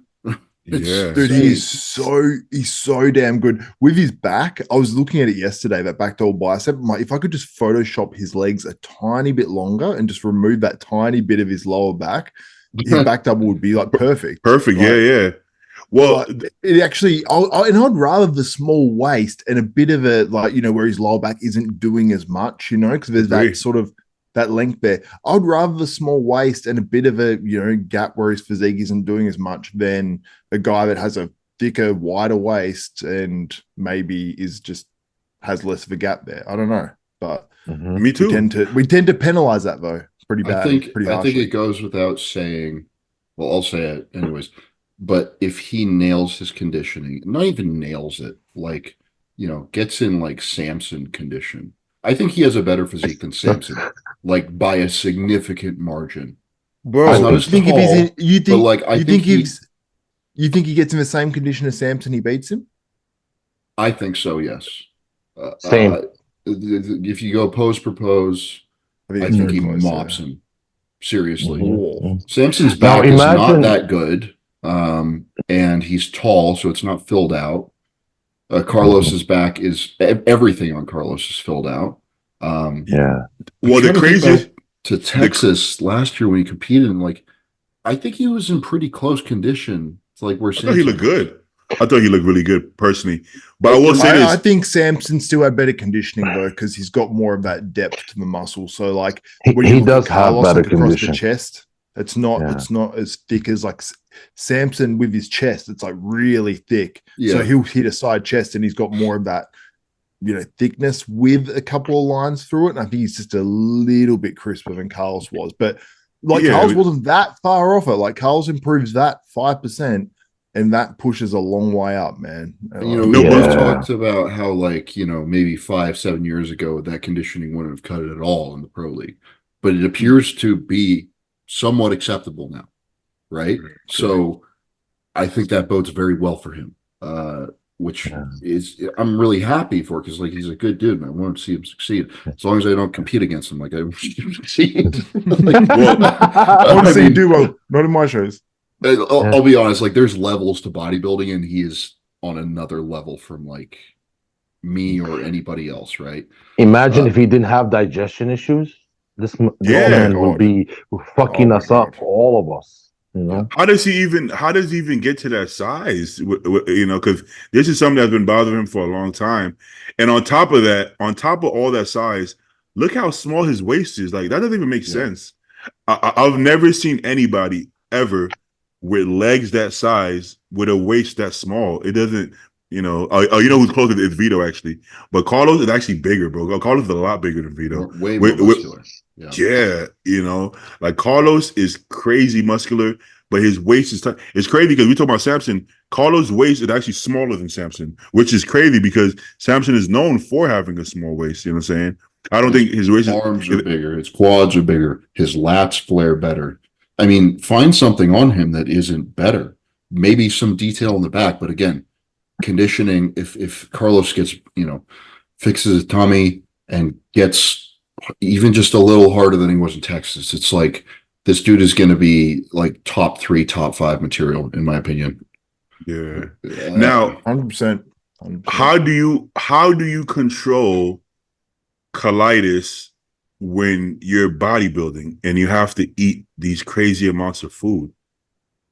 So what confuses me, honestly, is like he has these flare-ups at the end of prep when he's eating less food, but his body is under more stress from cardio training and drugs and, you know, caloric restriction, right? So it must be a stress inflammation response. I think that so. just happens to manifest in his gut. It, you know, other people might have other issues that, you know, like fucking Chris Bumstead. He's got that autoimmune thing. It flares up in prep sometimes, and it's from the stress of prepping. So you know, it's. I think maybe he needs to take a bunch of ashwagandha. You know, that's the secret. Man, we don't got any excuse to not bodybuild at our highest potential, because you see some of these people, like you just literally said, Chris and Carlos, that they have to go through all this shit just to get ready for a show. Whereas, yeah, I mean, we got to bust our ass, but we're healthy, man. That's a huge plus. So we have no complaints whatsoever. You know what I'm saying? Dude, and after what he said, sorry about that. After what he said on the podcast with the incident he had, you would think he lost a lot of muscle and weight because of the blood he lost. But this guy literally looks like at the end of a rebound phase. And the guy, like, God bless him. Well, he has crazy genetics. I saw him when he was on the podcast, like his face looked very swollen and round, honestly. He looked fat, but he's not, clearly. Like, I don't know. Yeah, I think that's just fluid retention, bro. Just fluid retention. Yeah, for sure. They didn't post this on his page. It was on Andrew Vu's, I think. Yeah. Yeah, that's one of those things. Look at the picture on the left. He was a middleweight. Absurd. That's crazy. I mean, he looked big as a middleweight even. Look at his quads. Andrew Vu. Wow. Some people are just born for this, you know? Wow. Okay, now, okay. My brain can't comprehend this. So put your hand over his body, and then you see his face, and you're like, oh yeah, that was him on the podcast. You know. Yeah. Let's talk about high lats. I feel like people talk about it as a negative thing. Whoa. Some of my favorite physiques are the guys with the high lats, like the Dennis Wolves. Yeah, Justin Shire. Even like crazy front double.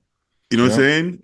And Carlos, I guess you would. It doesn't look like highlights from the front, but technically, it would be considered like from behind. Same with Wolf or even Bumstead from the front. You're like, it doesn't look like highlights. It does kind of from the back. Bumstead kind of changed his posing. Now it doesn't look like it at all. But I think highlights, it usually means you have a really really small waist, really good taper, and really flaring lats from the front. So I think it's more beneficial than it is negative, you know, to some extent. If you can pose around it in the back shots, which he is, obviously. His lats don't look high there. Yeah. Maybe a little, but barely. Now, what if he posed this like Roman or Bumstead, where he caves in his back and leans back and or even Ian started doing that. You know, because I feel like Ian started losing some of his lats. So, like, imagine if he leaned back a little further. So he leans this entire back a little further. Then he kind of like arches this back, and shows his erectors, and then brings his arms back and flexes it. I think it will look a lot more filled in, actually.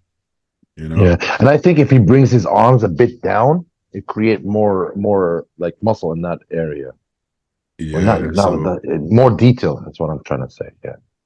You know, Just so not that we're qualified to teach Carlos anything, but of course, just from the outside looking in, I've seen it work because Roman's back double was not very pleasing at all until he started doing that, and now it looks pretty filled in. So I think that alone could really change a lot.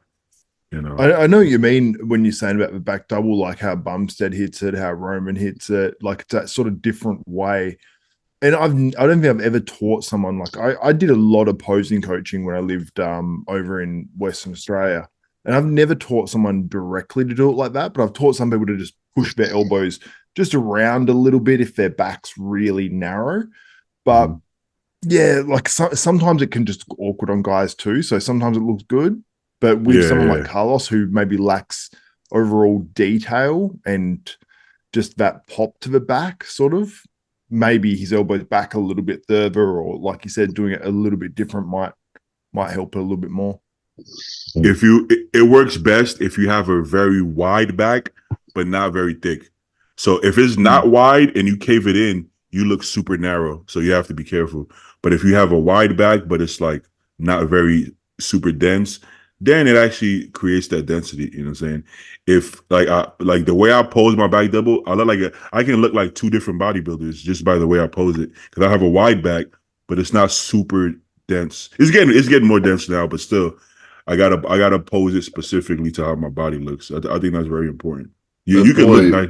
We're fucking nitpicking here, aren't we, man? Like it's for sure. For sure.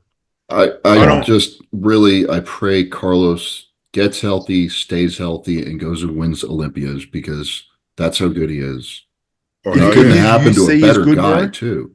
Like, he's so nice. UC is good, he'll win Olympias, because that UC, like, if he's having issues where he's shitting blood, if it's that bad, his physique is going to be, his training, everything is going to be majorly impacted. So if he's looking like that with flare-ups, or recently having a flare-up and a loss in his family and everything he's gone through recently, then imagine what he looks like if he can get that under control and have a good run at it. It's like, that's the scary thing, man, because having that amount of muscle at Texas while having ulcerative colitis and having a tough prep, it's like, that's scary for everyone. Like, all the top guys, like Derek Lunsford, like, you've got to think, Derek Lunsford in 3 years' time, if Carlos gets healthy, it's like, you got to imagine he's going to be right there. Like, do you think that Carlos beats Vito from Detroit Pro? For Texas? Which Carlos? Texas. I think it will be. Carlos was hard enough. Yeah. I think it will be close, but I think Vito will win off conditioning. Now, Carlos in conditioning, I don't think Vito can beat Carlos. In like shredded Carlos, I don't think Vito can beat that personally. You know, but Vito is good. Could. Yeah, that's when you break it down like that, you know. Yeah, but Carlos is the real deal. You know what I'm saying? And listen, I don't think listen, Samson won the Arnold Classic in 80% condition, and he didn't have the best back. You know what I'm saying? So it's still one body part. Everybody has a weakness. Brandon Curry won the Olympia, and his legs were the weaker body part. So everybody know there's no such thing as a perfect bodybuilder. If there was, you would be a 10-time Olympian. So it's like, what's your strengths? Are you in shape? Do you have a lot of muscle, enough muscle? And then you go from there. And Carlos checks all those boxes. So I think he's going to go really far in this sport. Carlos, if you're listening to this, I know it probably gets old, people talking about you, but like, we really do just want the best for you. So, you know, we definitely do. Yeah. It'd be so annoying for him too, man. The fact that his ulcerative colitis is always, it's such a thing, but it really does play a factor into how far he'll go in his bodybuilding career. And I think it's just getting it under control. And the longer time goes on, the more he's going to learn about what works for him in terms of foods, in terms of stress management, in terms of all that sort of stuff. So it's going to get better and better, I'm sure. I'm Sure. sure he's not going to allow it to continuously get worse and do preps and push Yeah, his body no. past that point. Like he's smart enough. He's got his dad in his corner. He's going to do the right things and the smartest thing for himself. And sure, he might have some flare ups and some issues, and it might be a little bit up and down. But if he just follows the smartest thing and stays out of trouble and everything, I just see him winning an Olympias if he just Facts. stays on the straight and narrow. And I think it has to suck because like a lot of people don't even know that he has this issue, right? And they just see like, oh, you're gonna do a show and you dropped out, pussy, whatever. You know, like Yeah. I didn't before I actually spoke to him more and got to know him a little better. I was a little skeptical. Like, is he using the youth thing as like is he just nervous? Does he not want to compete? Is he a head case? You know, because that occurred to me. It's definitely he's shitting blood. You know, that's what's going on here. So I'll raise my hand and say like, yeah, I was one of those fans. But like, yeah, that's I wish everybody understood what was going on here. And your health is more important than anything on stage. So It was the same as Flex Lewis, dude, with his gut issues and injuries and stuff. He wanted to compete. He really wanted to do open. He spoke to people that I know. He was saying these things privately. I think he even said a few things to me privately as well. So he wanted to compete. There is no two ways about it. But people are saying, oh, he said he was going to do open this year. And then he said he's going to do open the next year. It's like, dude, he said it twice. And then the third year he was planning on doing it. And he's like, I'm retiring because I just can't. Bro. So I can't fix all this shit. Yeah, It's like he wasn't ducking anyone. He wanted to do it. Nobody wants it more than you, which is the funny part, right? It's like I think people think like fans think they want it more than you do, right? Like, what would make you think you would want Flex to do it more than Flex wants to do it? That's kind of weird, right? Of course, he fucking wants to do it. I didn't know he was injured. I didn't know that. Was it an actual injury or? He had shoulder issues, and he went and had stem cells on it and all that sort of stuff. Oh yeah, I remember that. Shit. Yeah. But I don't know if he got it completely right or not. But yeah, I know the shoulders were an issue. The gut was an issue in terms of just vomiting up his food continuously. It's like if you're vomiting every day, it's pretty bad. But it'd be hard to love bodybuilding and want to force food to get to the open if you're vomiting up at least one meal a day. That's he is still fucking jacked though. He is. He still looks sick. And Masters come back next year. Oh god, no. Fuck all that, man. He's doing good. He's got better things to do than get on stage. Well, think about it. He won the 212 Masters. Bro. Don't think he'd want to come back and be like, fuck for Masters? No. This is somebody. This is the bodybuilding commentator in you. Just needs to shut up, please. Flex, don't compete. Flex, we don't come back. We don't want to see that. Like more content. like nobody wants. Like Flex is a champion. He don't want no Masters title from anybody, bro. He wants either open or bust. There's no when you have his mindset. There's no coming back for no Masters, bro. And to be honest, you don't think he'd want the Open Masters Olympia? No, there's no Open Masters. He has been the Masters, best in the world. Like how no, he don't. He has. I trust me. He has zero interest in anything Masters, bro. What happens if they offer a $250,000 first? Yeah, they're going to give out $250,000 there. I mean, it's not about the money, bro. It's not about. Yeah, the money. I think a lot of the guys on the master stage, not all of them, but a lot of them are guys that maybe didn't cut it when they were younger, and they still feel like they have something to prove as an older guy now. Yeah, that's exactly what which is rough to watch. You know, as a I fan, don't know. I didn't say all 100%. I didn't say all of them, but there's definitely some of them, bro. And this is from like the low amateur level all the way to the pros. You know, there's these guys that have it in their head, like, oh, I could have been something. I could have gone all the way, but they just can't let it go. They can't move on and play golf. You know. Yeah. That's like somebody. I don't know if it was Jay, but somebody had asked Phil about the Master, and the expression on his face tells you everything you need to know. Champions aren't champions aren't trying to do no fucking masters, like not at Yeah, all. Phil's not interested in that unless it's 400,000 first. You know, that was pretty clear when he was asked about that. He's like, "Oh, well, like, why are you asking me about the Masters now? Like, I can win the freaking Open." You know, it was like a bit of a disrespect, slap in the face thing. But I mean, if it was made to be a yearly thing, the Masters, and it was 40 plus, and when you think about it, Kamal, what he won it last year, and what is he, 50, 51? Or something like 40 ain't that bad. I don't think it's a category where we're going, these guys are washed. You know, it's not. If you're 40 plus, then we're going, it's pushing it. You know, we're going to get some guys pushing some shit. And if you're 40, you should be doing Open, and if you can't do the Open, then you can't do the Open. I get that as well. Yeah. 40 is very young. I mean, literally, Andrew is 40, Sean Clarita is 42. Like, you know, you're speaking about the top 1% of genetics. Yeah, I am. These men can. That's what this sport is about. 99% of other men cannot do that shit. Too bad. 40, you're fucking too old, bro. You're fucking high. Yeah, I'm not trying to get to 40 and get the fuck out. You know, I think so. Mileage. And I think how well you took care of yourself. I think but that's my point. Most men, 40% is when you hang it up, or 42 basically is when you hang it up. It's not young in body. How long have you been competing for, Zaid? When did you start? I started at 23. 23. So, so my first show was 20. I started taking gear at 20, and I think I probably have 15 to 20 years of a competitive career that can get out of it. So, you know, I'm 7 years in at this point. Better make the most of the next 5 or 6. About 40 or 42, you'll retire, you're thinking? Yeah, the 30s, 35 to 40.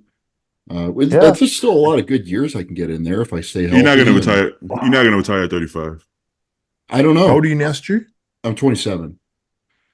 So I mean, you still got a lot of years, man. You're gonna be because a lot of the time, you look at the Olympia when guys first qualify to when we never see them on stage again. There's a lot of guys that just drop off because they're either getting into it really late or they just, you know, they gassed it early and they fucked themselves up or got injured. Yeah. That's why I love the position you're in, man, because even if you say you competed until 36, that's still 8 years of a pro career. You look at any other pro sports, man, and you look at look at how long career is. The average career is like what, 3 years? A running back's like a year and a half or something in the NFL, if that. If you have a 9 year, if you have a 9-year pro career or a 10-year pro career, that is, you're going to be infinitely successful and remembered in bodybuilding. So that's something to in my opinion. When I start falling off and getting worse and placing worse, just hang it up, you know, say like, okay, I did good here. This is not, everyone can see where this is going. And there's people in the league right now who can see where it's going and they just won't stop. I think Ian nailed his career. Ian Valier did really, really well. 7th in the Olympia, multiple years, did well. I don't think he was going to place much higher than that ever again. Yeah, in my opinion, that's not being harsh. That's just, you know, he has other things he wants to focus on. Simple as that. Good for him. I think Zaid misunderstood my point. My point is that if you can't do Open at 40, then you should retire. You shouldn't be doing Masters because you're basically saying I'm getting worse now, so let me do Masters. If you're getting worse, that's when it's time to hang it up. In my opinion. But my point was, very few select individuals can actually get better after 40 and stay competitive. Yeah, I don't agree with that. 99% of other men are not going to be. They're not going to improve very much after 40 to 45. If you didn't do much in your 30s, your ride is pretty much gone, bro. In my opinion.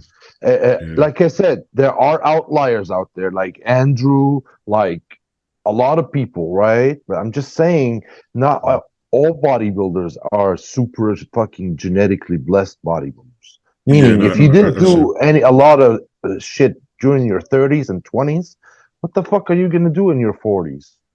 If you can't, if you can't Very good maintain, like I feel like if you can't maintain close to like 90% of your look at 40, you just did it wrong because your body isn't responding for a reason, bro. 40 is not. You have people who've played in the NBA at 40, and if you can play basketball at 40, fucking lifting weights is not that crazy. I just think if you do it right or anywhere near right, you should be able to absolutely hold very close to 90% of your best at 40. You I know, think more than anything, though, you need to pay attention to your internal health because that, first and people foremost, start dying in their 40s when they're still big. facts. You know, 100%. people really, it doesn't really happen in their 30s unless they're absolute morons. Right. Yeah. But guys who stay big after they're retired in their 40s and 50s, that's when they I start agree. dropping. So like I agree. go take a hike, like literally go on hikes and get I agree. skinny when you're done with this shit. Let it go. Well, dude, you don't have to do it. Just because you can do it doesn't mean you should do it. Yeah. So I have no desire to compete past 40. I think I could if I wanted to change my training, change everything, but I don't want to. And I don't think, boy, this is enough. 20 years or close to it. That's more than enough mileage on your body. At this point, you should be trying to live longer, not get bigger. So I don't agree with it. I'm just saying, I think we just think it's old because of the health, but I don't actually think you shouldn't be able to add muscle at 40. It's just that you probably shouldn't try it because Dude, you never know what the future holds as well, because there's some guys that have not competed for 3, 4 years, 5 years, 6 years, 7 years, and then they come back and they go, "Oh, I've still got that desire to just want to do it one more time." So like, I get it from everyone's perspective. Like my dad came back and competed as a masters when he hadn't competed since his 20s, and he competed over 50s just because he just wanted to do it, just come back, see how he looked. And he did a national show and got like 4th or something. Did really well, looked good, looked shredded. And I prepped him and it was a cool sort of thing. And he just wanted that challenge, did it once, sort of got that out of his, he got that ticked off and he was good. Never wanted to compete again. Happy he did it. That was it, So you can never say, but like, if someone's competing consistently, well over 40, using heavy gear, it's like eventually, if you've already got mileage on you, it's going to catch up, Also, what does the rest of your life looking at? Just because you're a bodybuilder, you can't forget about being a grown fucking adult, And do you have kids? Do you have a family? Like, you should probably be focusing on them. Well, this guy from the gym owes me money from like 4 or 5 years ago and hits me up. He's like, "Yo, bro, could you like help me out and lend me some gear? I want to do a prep." I'm like, "Bro, you're like 46. Like, what do you?" "Oh, I just went through a hard time in my life financially." I'm like, "How about you focus on fucking doing shit with your life?" Dude, like, the nerve to ask another grown man to help beg you out for drugs for a dumbass bodybuilding show that you're probably going to lose. No, wow. Not probably. Put up a GoFundMe for your prep. GoFundMe for your prep. Yeah, people do it. Pathetic. You're 20 years older than me, and you're asking me for help. Well, who the fuck do you think I am? First of all, like, what do you think I'm doing? And then second, like, that just showed you just don't get it. We have to be men first before we're bodybuilders. We can't. So this is some of the things that I feel like when you're going that hard in your 40s for bodybuilding, you're probably doing life wrong to some extent. That's why I don't really like the master shit. Not all of them. Well, I'm talking about all of them. Kamal is doing really well for himself. You know what I'm saying? A lot of people are, but just generally speaking, most people, like Zay said, around that age, they usually didn't get the job done when they were younger, and they're banking on this. I'm just gonna make it finally, and it's like you're not. With all due respect. Yeah, and if it weren't for bodybuilding, and they had kids, then they'd be that fucking angry fat dad on the sideline screaming at his 10-year-old because he didn't make it onto the varsity team in high school, and now he's projecting it onto his son. It's like it's so cringy. You know exactly what's going on there, and it's sad. So don't be that guy. Examples right now, man. Yeah, right now I can think of examples. It's like, it gets pretty hardcore with the Aussie rules footy here. Like some of the, I don't know if it happens in America with American football, but some of the Australian rules football, like we call it like a spray. So if a coach goes insane at you at halftime, that's the coach giving you a spray. A video came out the other day, the coach giving this team a spray at halftime in Australia, and man, he left nothing. Like he just, and you can imagine an Aussie doing it too. Yeah, yeah, like, fuck, that's hard. Like, it's happened, you know, boys. It's happened. What I saw out there, he's like, and he goes up to one of the guys, he's like, you, and just starts yelling in his face. It's like, yeah, and I've had that done to me, bro. Like when I was like 14 years old, it's like you're formative moments. Like I think young men need that personally.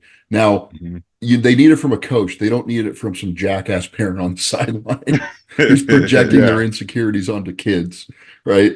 But yeah, it's there's definitely sports parents like that here, and coaches. Dude, it's confusing. It's confusing as a kid because I remember being a young kid, like playing like footy here, and some parents would be like, some kid would come up and bump you.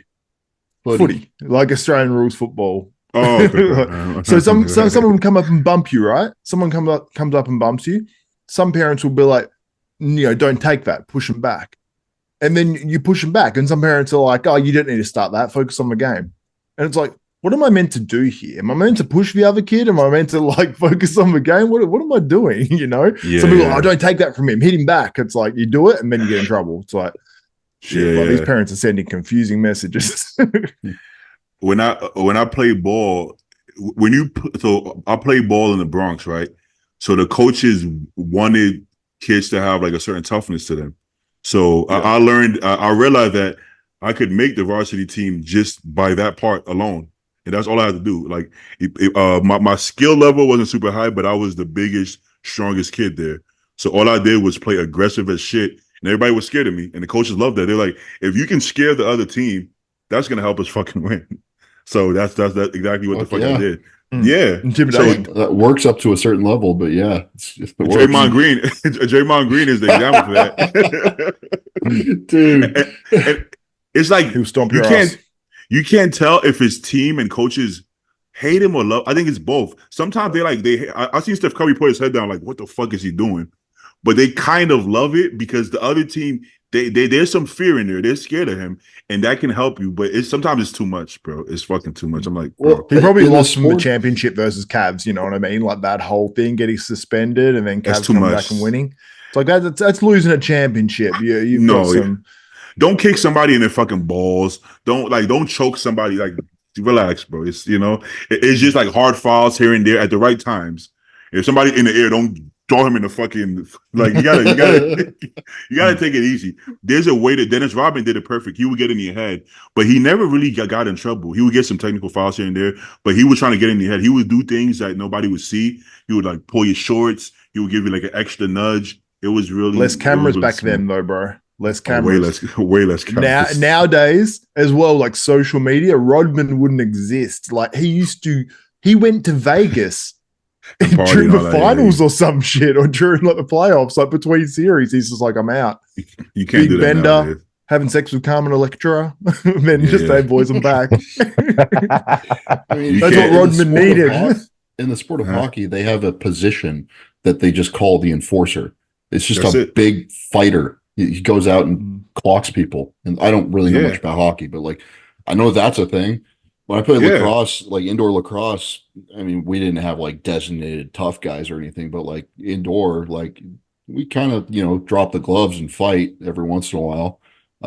Similar to hockey, similar culture. There's a bunch of Canadians who played that game, so kind of made sense. Yeah. Well, just think about your mindset as a player. You're trying to focus on the game, but you're focused on motherfucking Draymond over here that he might fucking drop kick you for no reason. It's like it's part of the culture in lacrosse and hockey, at least. Like every once in a while there's a fight, and that's part of the entertainment, and it's all good. You fucking shake hands after it. You go to the penalty box, but that's part of the game. Shit. Yeah. In my school, I've seen the fucking coaches get into fights. I'm like, yo, you guys supposed to set the example, motherfucker. You the example. You the adults. What the fuck? If you're fighting, everybody's fighting, bro. The fucking it's not good. We had a school fight when we were younger. Like I don't know how school fights happened at your guys' schools when you were younger, but it was basically if it happened at like lunch or recess, everyone just gathers around. And we had one to fight between these two kids. And then one kid sort of like got away from the other kid. And then he was trying to get back. The other kid was trying to get back at him. And then the teacher was trying to stop him. And they sort of got tangled, like the teacher's trying to stop him. And then he tried to get around him. And then the teacher just pulled him back. And then the teacher just ended up sort of the way it worked. He just body slammed this kid. And then every kid is just like, yeah, like grabbing his teacher, like loving him. And he's just, you could tell the teacher was like, fuck. Like, I didn't mean to slam this kid. And now I'm the hero, but I could get in some serious shit. And he's just like, no. Yeah. I don't know where I was going with that story. I had something to say about it. But The teacher's dope. Oh, yeah, examples. Teachers' examples. Yeah, that's what I meant. Yeah. I've seen videos on Instagram where like the teacher like gets into it with the kid. Like it's super cringe, but it's like, yo, what do you want me to do when this, 17-year-old that's like taller than me is like grabbing me by the neck? You want me to just be like yeah, what the fuck? Yo, knock that little motherfucker the fuck out. Like he gotta learn, so he gotta learn some shit, right?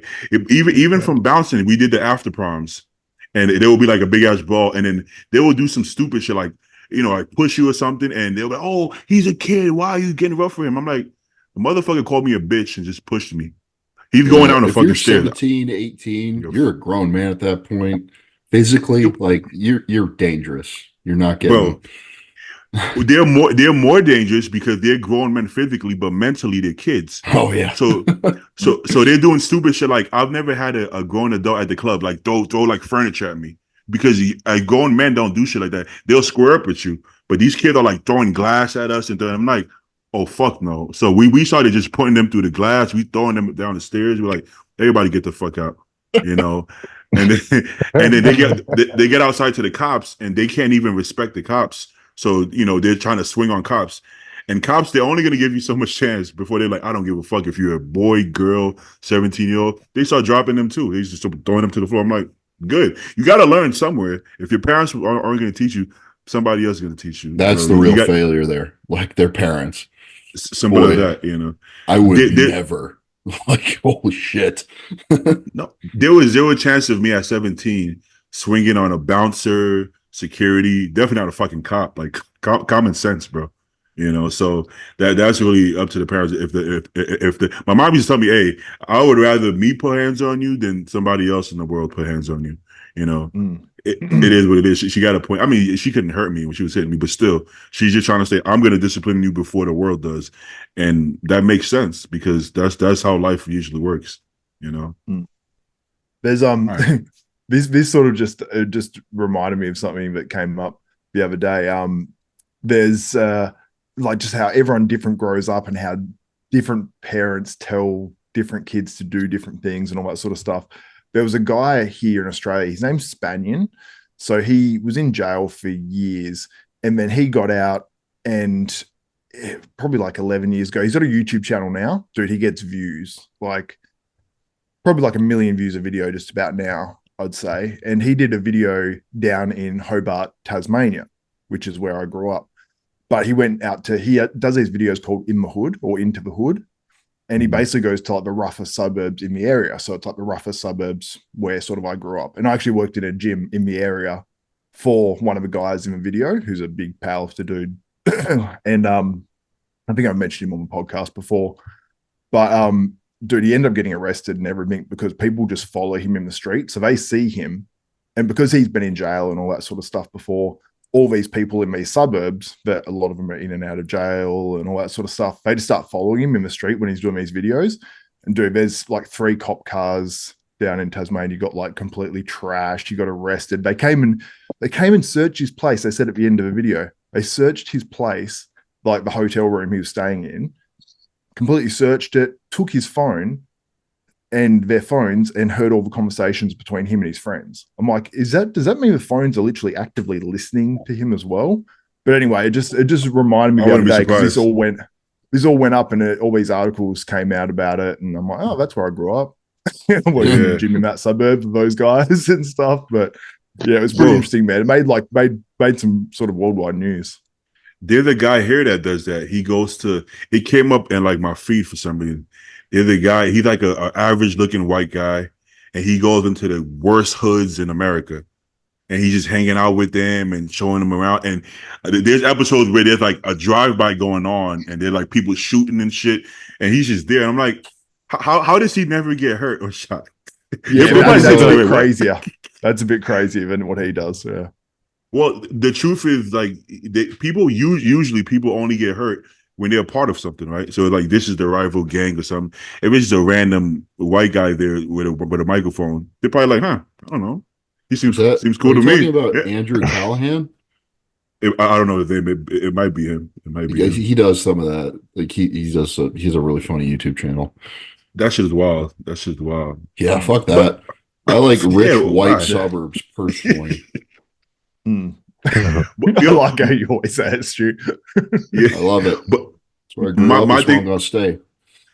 my thing is, what would make you want to go there? I guess for content, maybe, but that's I mean, really, really what- iffy. Really. Why do you go on a safari? You know? If you get 1 million Yeah. views on a video, Dangerous though, out you, there. It's you cool. can make some money. Yeah, Yeah. that's true.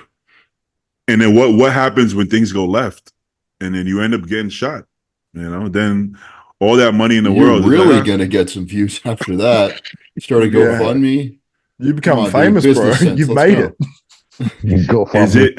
Yeah. I mean, the truth is, chances is he'll probably be fine. I don't think nobody's gonna target him specifically, right? Because he's not taking sides here. He's just there as a non-biased. Yeah, but at spectator. the same time, if you go in with a microphone or a camera into some dodgy areas, you can be a target as well. Like that Yeah. that guy, that Spanian guy, he went to, I don't know if it's Barcelona or one of these places, and went to sort of a dodgy area of it where it's all sort of drugs, back streets and stuff. And he's filming, he's walking down there filming himself on a GoPro. And then a few of them say a few things to him. And he's just like he's a big guy, 6 foot something, tattoos, looks like you wouldn't want to mess with him. But even he was like, yeah, he's like, I should probably get out of here, Like they might come and ship me, Be So, careful. yeah. All right. I want to try to keep this like around 2 hour mark. I agree. Because so I think it's hour 45 about. So you guys want to get into questions? Get one question done. Do you want to get into Yeah. question? Singular. Yeah, basically we do one or two basically and keep it moving. All I right, got a let me question before we start. Uh-huh. Where is Nick? We invited him on today. Nick, where are you? We miss you. I sent him let me see. I sent him a link at 12:01. I said, no pressure, brother. You know what I'm saying? And then he said, okay, bro, I'm gonna see how I feel after I eat. I guess he ate and he wasn't feeling it. All right. I took a nap. No. I guess No. we'll see Nick in New York. Should I send him another link or it's too late? If he hops on now, we're gonna be on Nah, for bro. another. Fuck Yeah. that. I don't. I'm gonna do it Sunday and see. Yeah. He's kind of. I could tell when he gets in the zone. Yeah. He's in that zone. All right, let's see. One extreme sport. I fuck it. I'm asking anyways. One extreme sport you'd like to try: skydiving, base jumping, free climbing. Free Bodybuilding. climbing. Does that mean no? Does that just mean outdoors, or does that mean no? Like like you can I- die.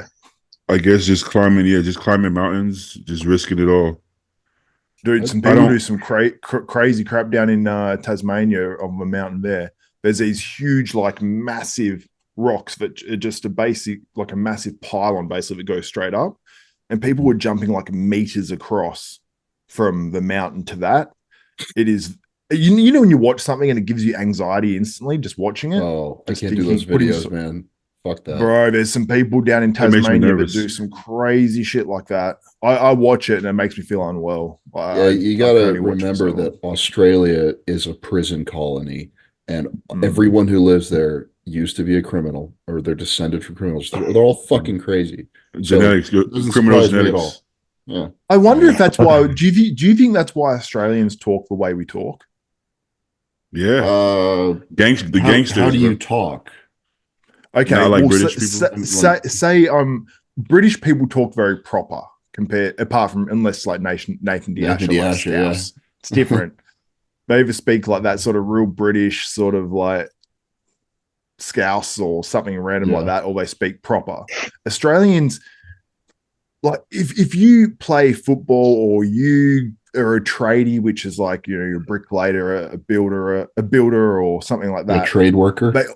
Trade worker. They always talk more Aussie and more bogan. So you hang out with them more and you go like, oh yeah, mate, yeah, it's fucking pretty shit house, you know. Like you end up start talking more like that, just more. Oh yeah, you know, for sure. yeah, mate, yeah. And honestly, like in Australia, we walk past people. Like if I walk past someone and it's like a morning and you're sort of being, you know, feeling in a friendly mood and you're walking past someone and you just say, oh, good day. You know, I speak Aussie, but I'm not saying like, good day. You know, I'm not speaking like, but people speak like that. You get some people like, yeah, fuck, rough fucking day, mate. Rough fucking day. You know, they'll sort of speak like that. I didn't notice that. You hear it. I didn't notice that your accent isn't that thick. Your Australian accent is not super thick. Like the way what's his name? Well, he speaks. Aaron Polides. He had like a thicker Aussie accent, right? You don't sound like that.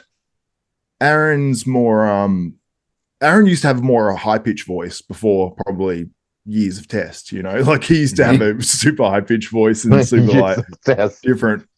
But he Aaron's got that more excitable Aussie, like, yeah, bro, like fuck. But he sort of has that bro, like the American twang to it.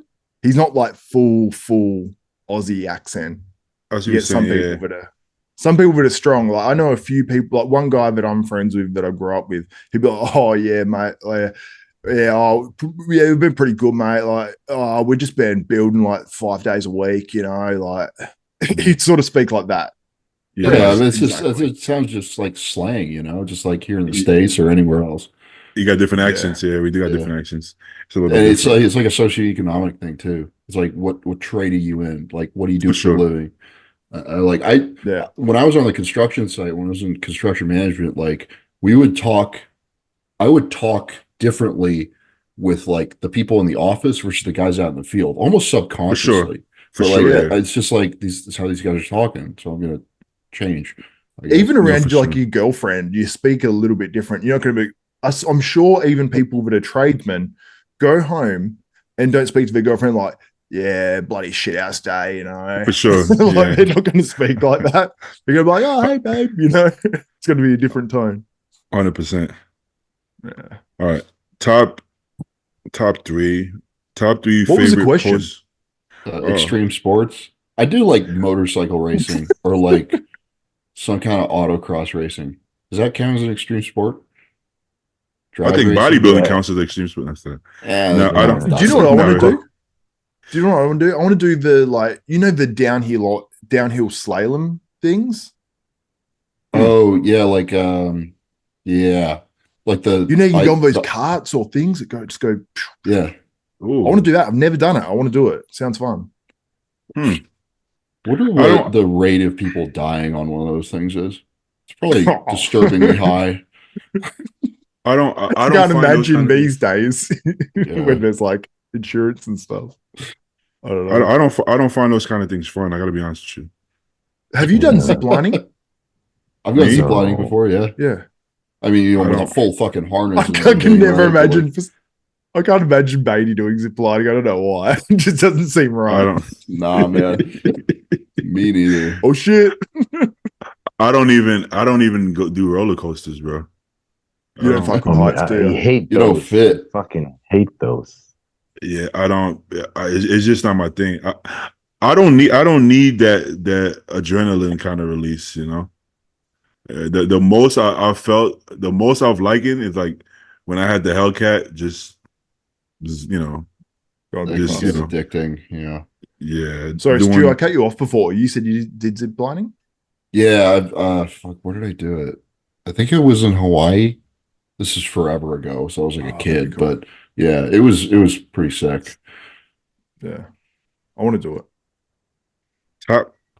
Top 3 personal favorite posing routines of all time. We just talked about it. They said Kai Green, Dirty Diana is the goat Yeah. for me. Let's pick Melvin one. Anthony. Melvin Anthony. He's just got so many good ones, man. I've seen him in person, and it's like he is legit. That posing's crazy. Anybody who has seen enough Melvin knows that nobody comes close. Not even Kai. Even though Kai was phenomenal, Melvin was a whole because he hits the classical poses as good as anybody, as good as Lee Labrada and Sean Ray and all of those. But then when he gets down with the breakdancing and the tricks, he does it as better than anybody. So he hits both sides perfectly. So you really can't beat that. He got the entertainment, and then he has the actual, his mandatories are perfect, his fucking classic poses are perfect, and his breakdancing is like a 9 out of 10, like from like a pro break. I saw him battle with pro breakdancers and like go toe to toe with like pro dancers, right? So he's that good, you know. But nobody remembers because that's what happened. We talked about earlier, when you don't actually win big shows, people don't care that much, right? Whereas Kai is like known for that because he was winning these shows. So it's like it's different when you win. When you're winning the Arnold and shit, then it's like you know. So if Melvin was winning those shows, I think more people would talk about that. But because he never really got in that kind of shape, it's kind of like, he was a good dancer, you know. That's basically that's basically what it became, you know. I can't really think of any. Lavroni had some cool routines, but the only other, like it's hard to think exact routines. But that Kai Green Dirty Diana one, it's the one that everyone always remembers, but it's so iconic, bro. Like I remember that was like early days when I was following bodybuilding, and it was just so cool. I remember it's like, and he's like 2006, like when the head comes up right? with music. It was when Kai started winning shows. It was like. That's almost 20 years ago now. That's Try not crazy. to think about that, but like, that was 18 years ago. I thought Kai at the Arnold Classic, the That last one time, that was really good too, bro. But he got better with the actual posing, you know. So Melvin, he'll hit the actual classic and shit in slow motion, and then he'll just go from there, you know. I mean, crazy, you know, now looking at him, crazy physique still, nonetheless, you know. But he was going up against guys who were so fucking big. This was like the Mass Monster era. Yeah, so you're not gonna do much. And then you have somebody like Dexter, who was just as aesthetic but shredded. So it's like he wasn't as shredded as Dexter, but he wasn't as big as Jay Cutler and Ronnie. So where do you go? You got, you know, Dennis James, and so you can't really get any higher than what 6th place at that point, because everybody else, Gustavo Bedell, bigger and more shredded. So you kind of like, you're just gonna be where you're at, you know. I would go as far as say, even if he was shredded, though. No, if he was shredded, I think he would definitely move up. It's just that only so high you can go. Is that why he's covering his glutes? Yeah, probably why he's covering. Maybe. Yeah, like he looks beautiful just standing here alone, but like in a lineup, he's got to just. You can tell he's just not as muscular as those other guys. Yeah. Okay. They can't do that though. The muscle bellies are crazy. I want to see somebody do that today. Like, I want to see a pro do that now. Dude, I loved it when you had Melvin, you had Darren Charles, you had Fred Smalls, you had Tricky Jackson. That's four guys that used to do like pop locking sort of routines. Like Dennis James did it a few times. So early 2000s. Yeah. A lot of people don't remember Rolly. Rolly knows how to pop and lock, and Dennis James knows how to pop and lock, but they didn't do it very often. I'm not sure why. Dennis used to breakdance though. That's what he did as a kid. Chris Cormier also used to do that stuff. Yeah, belly roll. Yeah, he did the belly roll. Yeah. Rolly, I saw Rolly do a backflip. Yeah. You know, but they banned it, and rightfully so, because Rolly at 280. I don't know if I want to see that backflip. You know, he probably still could. Didn't somebody actually die on stage because they broke their neck? Backflip? Correct. Yeah. That's why they banned it. The guy was from, I think he was from South Africa, and he was doing a guest posing, Yeah. And I think it and rings he, a bell now. yeah, I didn't know he passed. I remember it happened, and I reposted it, and then somebody was like, "Bro, he died." I was like, "Holy fuck!" And then I took it off That's my page. So I crazy. didn't want to post it. You know, Dude, that's stuff. 3 things. Like Mike O'Hearn fell off stage at a guest posing. I don't know if you That ever was at saw the that. Emerald Cup. Yeah. Dude, Was it? I posted that on TikTok, I and won then I that put show. like a tripping and stumbling like Fergie song on it. It got like 300 something thousand views. Oh my Oh god. yeah. And just replayed it of him falling off the stage. It's unbelievable. Like I don't know how he didn't get more messed up. Like it was I don't high. know. And he's not that young, Like- bro. He was able. He got good reflexes. He could catch himself. Yeah. All right. That was crazy, bro. but there's that. There's good Vito injuring his knee. There's that guy dying from guest posing. Like, Yeah. there's some guest posing You injuries, got man. me You gotta watch yourself scared for this guest posing. weekend. Fuck. Yeah, watch it. What's Stu, coming up? Stu Watch getting his nervous. No backflips. No. No. Don't Don't even jump jump off off the the stage. stage. Watch Yeah, the don't edge of jump the off. stage too. Oh, More split. Don't muscular even. on each end of the stage. That's it. Phil That's all Heath, you did you guys ever saw Phil Heath did a guest posing and he went to do like a kneeling pose and he actually tore his groin. What? It was in one of his 4 documentaries. 4 injuries now. 4, you see? You know, so All right. be careful. Stop it, guys. I'm surprised nobody ever got injured doing like a split on stage because those splits are no joke. Yeah. Yeah. Well, I'm All right. surprised Ronnie risked putting Jay on his back and piggybacking him Careful. around. Careful. We're so unathletic, dude. Any normal person that's just like, yeah, just go for a piggyback ride. Whatever. You're not gonna hurt yourself. Yeah. We can't- Not us. We can't do shit. We can't do shit. Well, Ronnie's Ronnie, you know. Yeah, it's Yeah, pretty durable.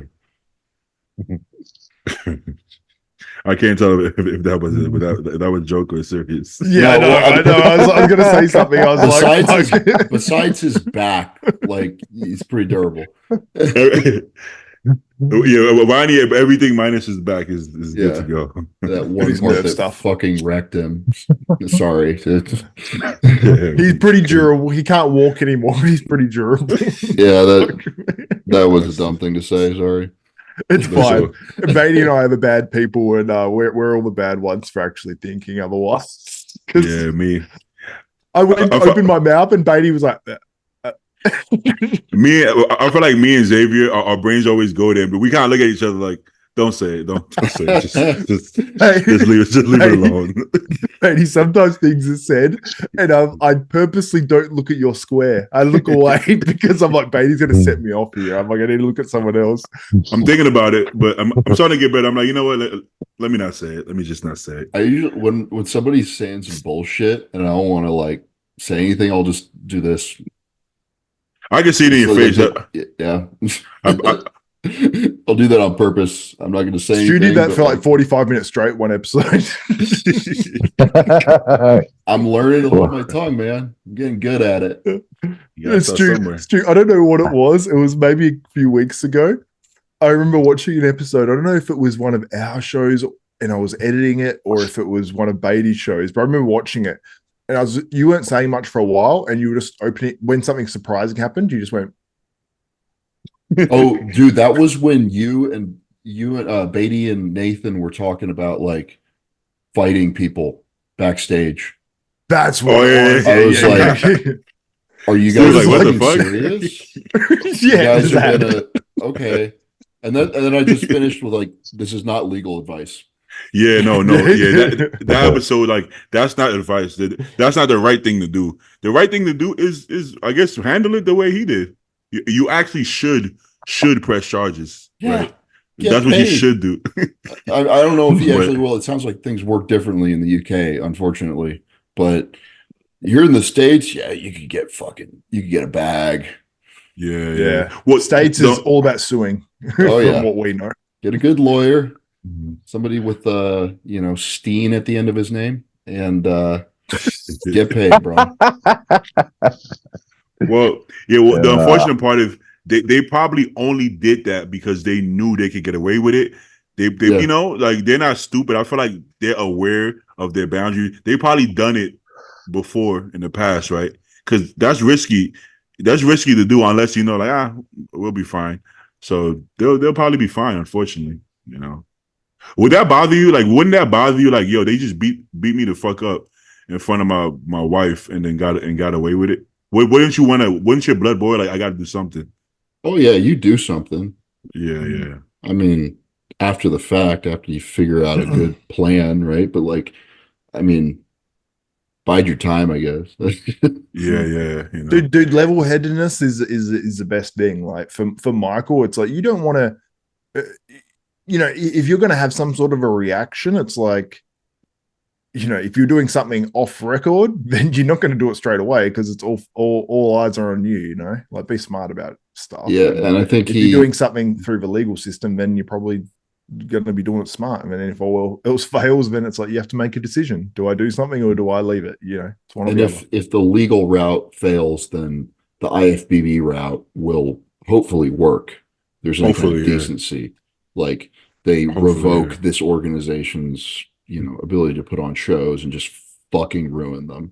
Yeah, well, because nobody's athlete.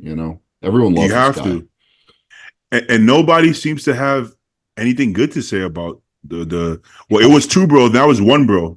Yeah. So like whatever the case, whatever the case is, nobody ever seems to have something good to say about them, and it seems like with Michael, everybody has something good to say.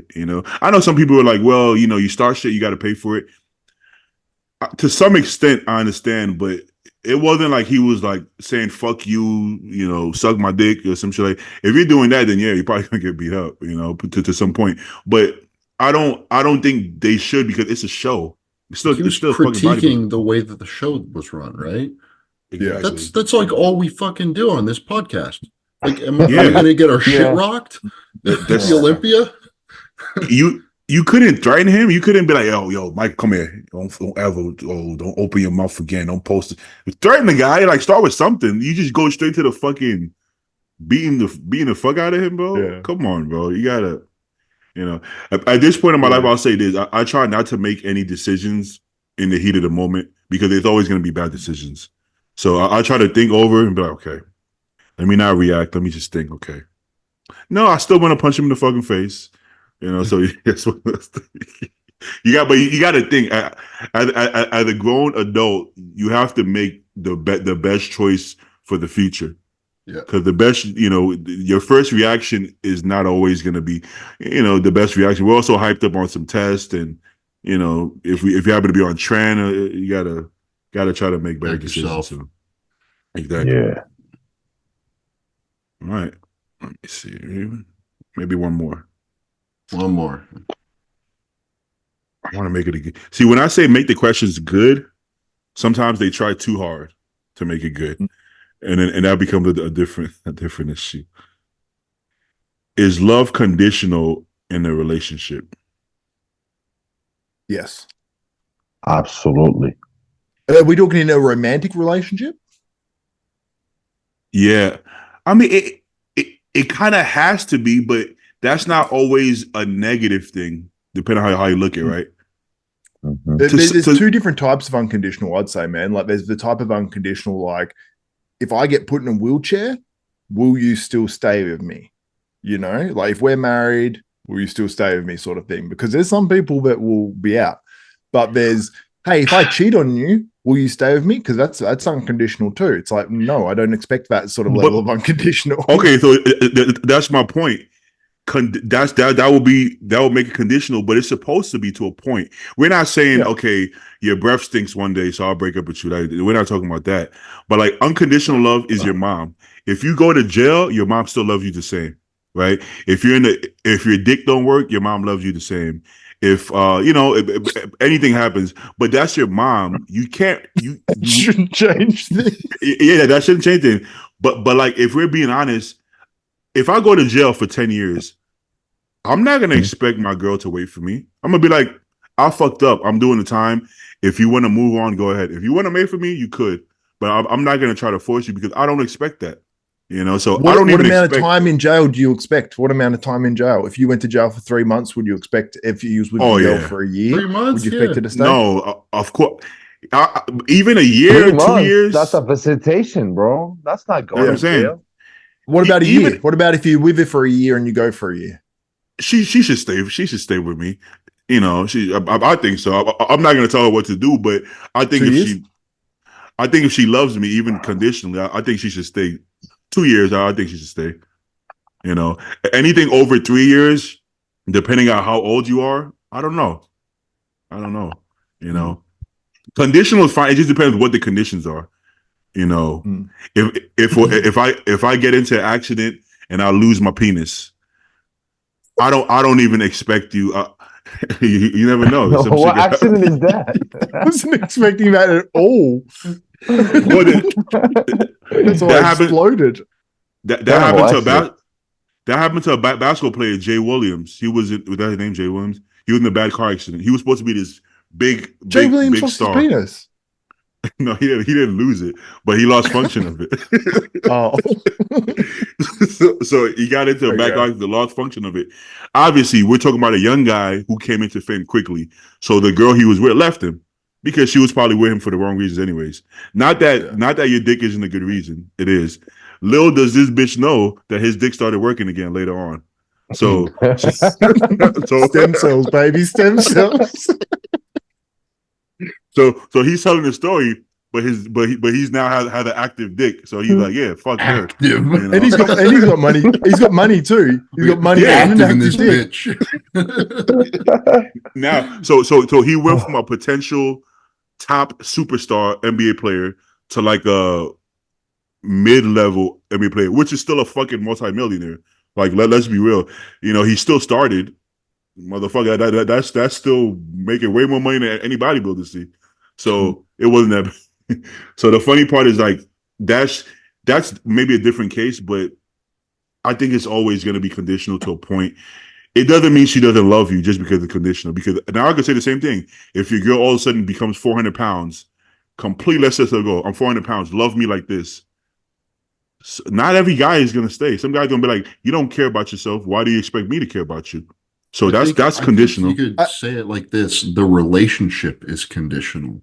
The love maybe isn't, but like, okay, I can see that. You know, if you have to have lines that you draw, and you know, respect yourself enough to say if these lines are crossed and crossed again, then the relationship is done. I still care about you, you know, but like I have certain expectations, right? Yeah. I think that's kind of a better way to do it. Because like the whole love thing is kind of difficult to parse apart, and I don't really know where define love, right? Yeah, right. There's a song about that, I think. Very good, Dave. But yeah, I mean, as far as like the X's and O's of like being in a relationship, you have to have standards and, you know, certain requirements, and, you know, draw the line. Yeah. Well, at one point, I used to always say, men don't get unconditional love. You know, men never get unconditional love. You know, but I was saying that as if women got it, and then when I really thought about it, I'm like, well, technically, women don't get it neither, because that goes for physical attributes as well. A lot of if most women, if they all of a sudden become fucking morbidly obese, some guys do leave. You know. So I'm not saying every guy does, but some guys do leave, or for whatever your standards change or you grow apart. So technically that is conditional. So I can't just say men. I gotta say it's across the boards. Sometimes as men, I think maybe we feel like that because it's easier to track it, you know, at some point. But it's also what kind of girls are you dating? If you're dating the kind of girl that you fucking lose your job for a couple months and she leaves you, maybe that's your choices. Maybe you shouldn't be dating that kind of girl, you know? So sometimes we'll date certain people and then we'll blame the entire gender for something that is kind of like our choices. Maybe you got to make better choices, you know? Yeah. You know? So I think sometimes we do that, but I don't even need it to be unconditional. I can tell when it's something real, and if it's real enough for me, then I'm good. You know, I'm good. As long as the right things matter, I'm good. I'm good. You know what I'm saying? If your girl turns 400 pounds though, and just say she was started a relationship at 50, I mean at 100 pounds. Damn, 50. Then I'm being 50 kilos. All of us cracked out girls, baby. Xavier's type that. That's David Stipes over there. No, but if you've times your weight by 4 folds, there's clearly some habits that have developed there, and the fact that it hasn't been able to be tamed along the way before hitting 400 pounds probably means there's some sort of breakdown of a relationship. If you're into bodybuilding and your partner's gone from 100 to 400 pounds, for me, there'd probably be some sort of conversation had at some point being like, Yeah. hey, your heart's just beating. Like, we need to fix this. Like, Yeah. it has to be brought up in a very gentle way. But if she develops some bad habits, she's Fuck probably going to that. put chocolate. She's probably going to put. Yeah. Okay. No, sir. I mean, Okay, so- like gentle looking, cleaning her food. I don't know, like whatever. Personally, she would never make it past like 180 if it was me. Damn. I don't know. That's dude. well, hold on. Drop It the really gauntlet. that the number doesn't tell the whole story, right? But like, It does. I mean, yeah, like if your girlfriend goes and gets fat after she's in You a gotta say something. relationship, like you got to say something. And honestly, that's just kind of disrespectful to you. Like you don't respect me enough to take care of yourself. Like, this is valuable to me. This is a big part of why I'm with you, because you are physically attractive. And if that How do you makes bring me up shallow, then I'm fucking shallow. Okay, How do you bring it up? Do you start just dropping little things? dude. I straight up tell my girlfriend, like, because she was like more seriously into bodybuilding, and she's backed away from like wanting to compete or anything. She doesn't want to do that, right? I told her, I want you to do whatever keeps you happy and healthy. My one rule is don't get fat. I just tell her straight up, don't get fat. I will be the judge of that. And she hasn't. Like, she loves working out and training and stuff. Like, she's still doing all that stuff. But It's not like it's not shallow at all. That's being honest, because everybody feels like that. So not saying it doesn't make you not shallow because you don't admit it. But I can say the same thing about men. Let's say as a guy, you have this nice corporate job, you get fired. Then you go work at Dunkin' Donuts. Okay, if it's 3 months, that's one thing. If fucking 3 years later or 10 years later, you're still working at fucking Dunkin' Donuts and she leaves you can't sit there and cry and be like, oh, I thought you loved me, but but you got to do something. At some point, you got to be like, okay, I'm not going to work at Dunkin' Donuts for the next 10 years. I'm going to find another job or start something else. That doesn't mean she's shallow neither. That just means she has standards and you broke those standards. So it goes both ways. Like, guys can't be shallow for saying that. But girls always say, well, I wouldn't date a guy shorter than me or this or that. But, nobody calls them out. So we all have standards, guys or girls. I don't think it makes you shallow. I think we all deserve whatever standard we put out there. And that's okay, We're just being honest. You can't force me to be sexually attracted to you. No, you're supposed to just love having sex with me at 400 pounds. But I don't. I don't. I'm sorry. So I think that's real. That's I think just real life. societally, like, we're kind of told that we need to tell women this in a gentler way. But if you're in a relationship with me, you know what you're getting into.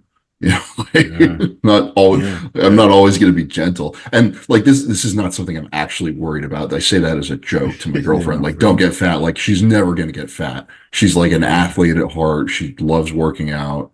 It's not going to happen, right? So I say it as a joke, really, but like, but she knows at the end of the month when you pull the calipers out that it's go time. All right, line up, check-ins. There's always a limit too.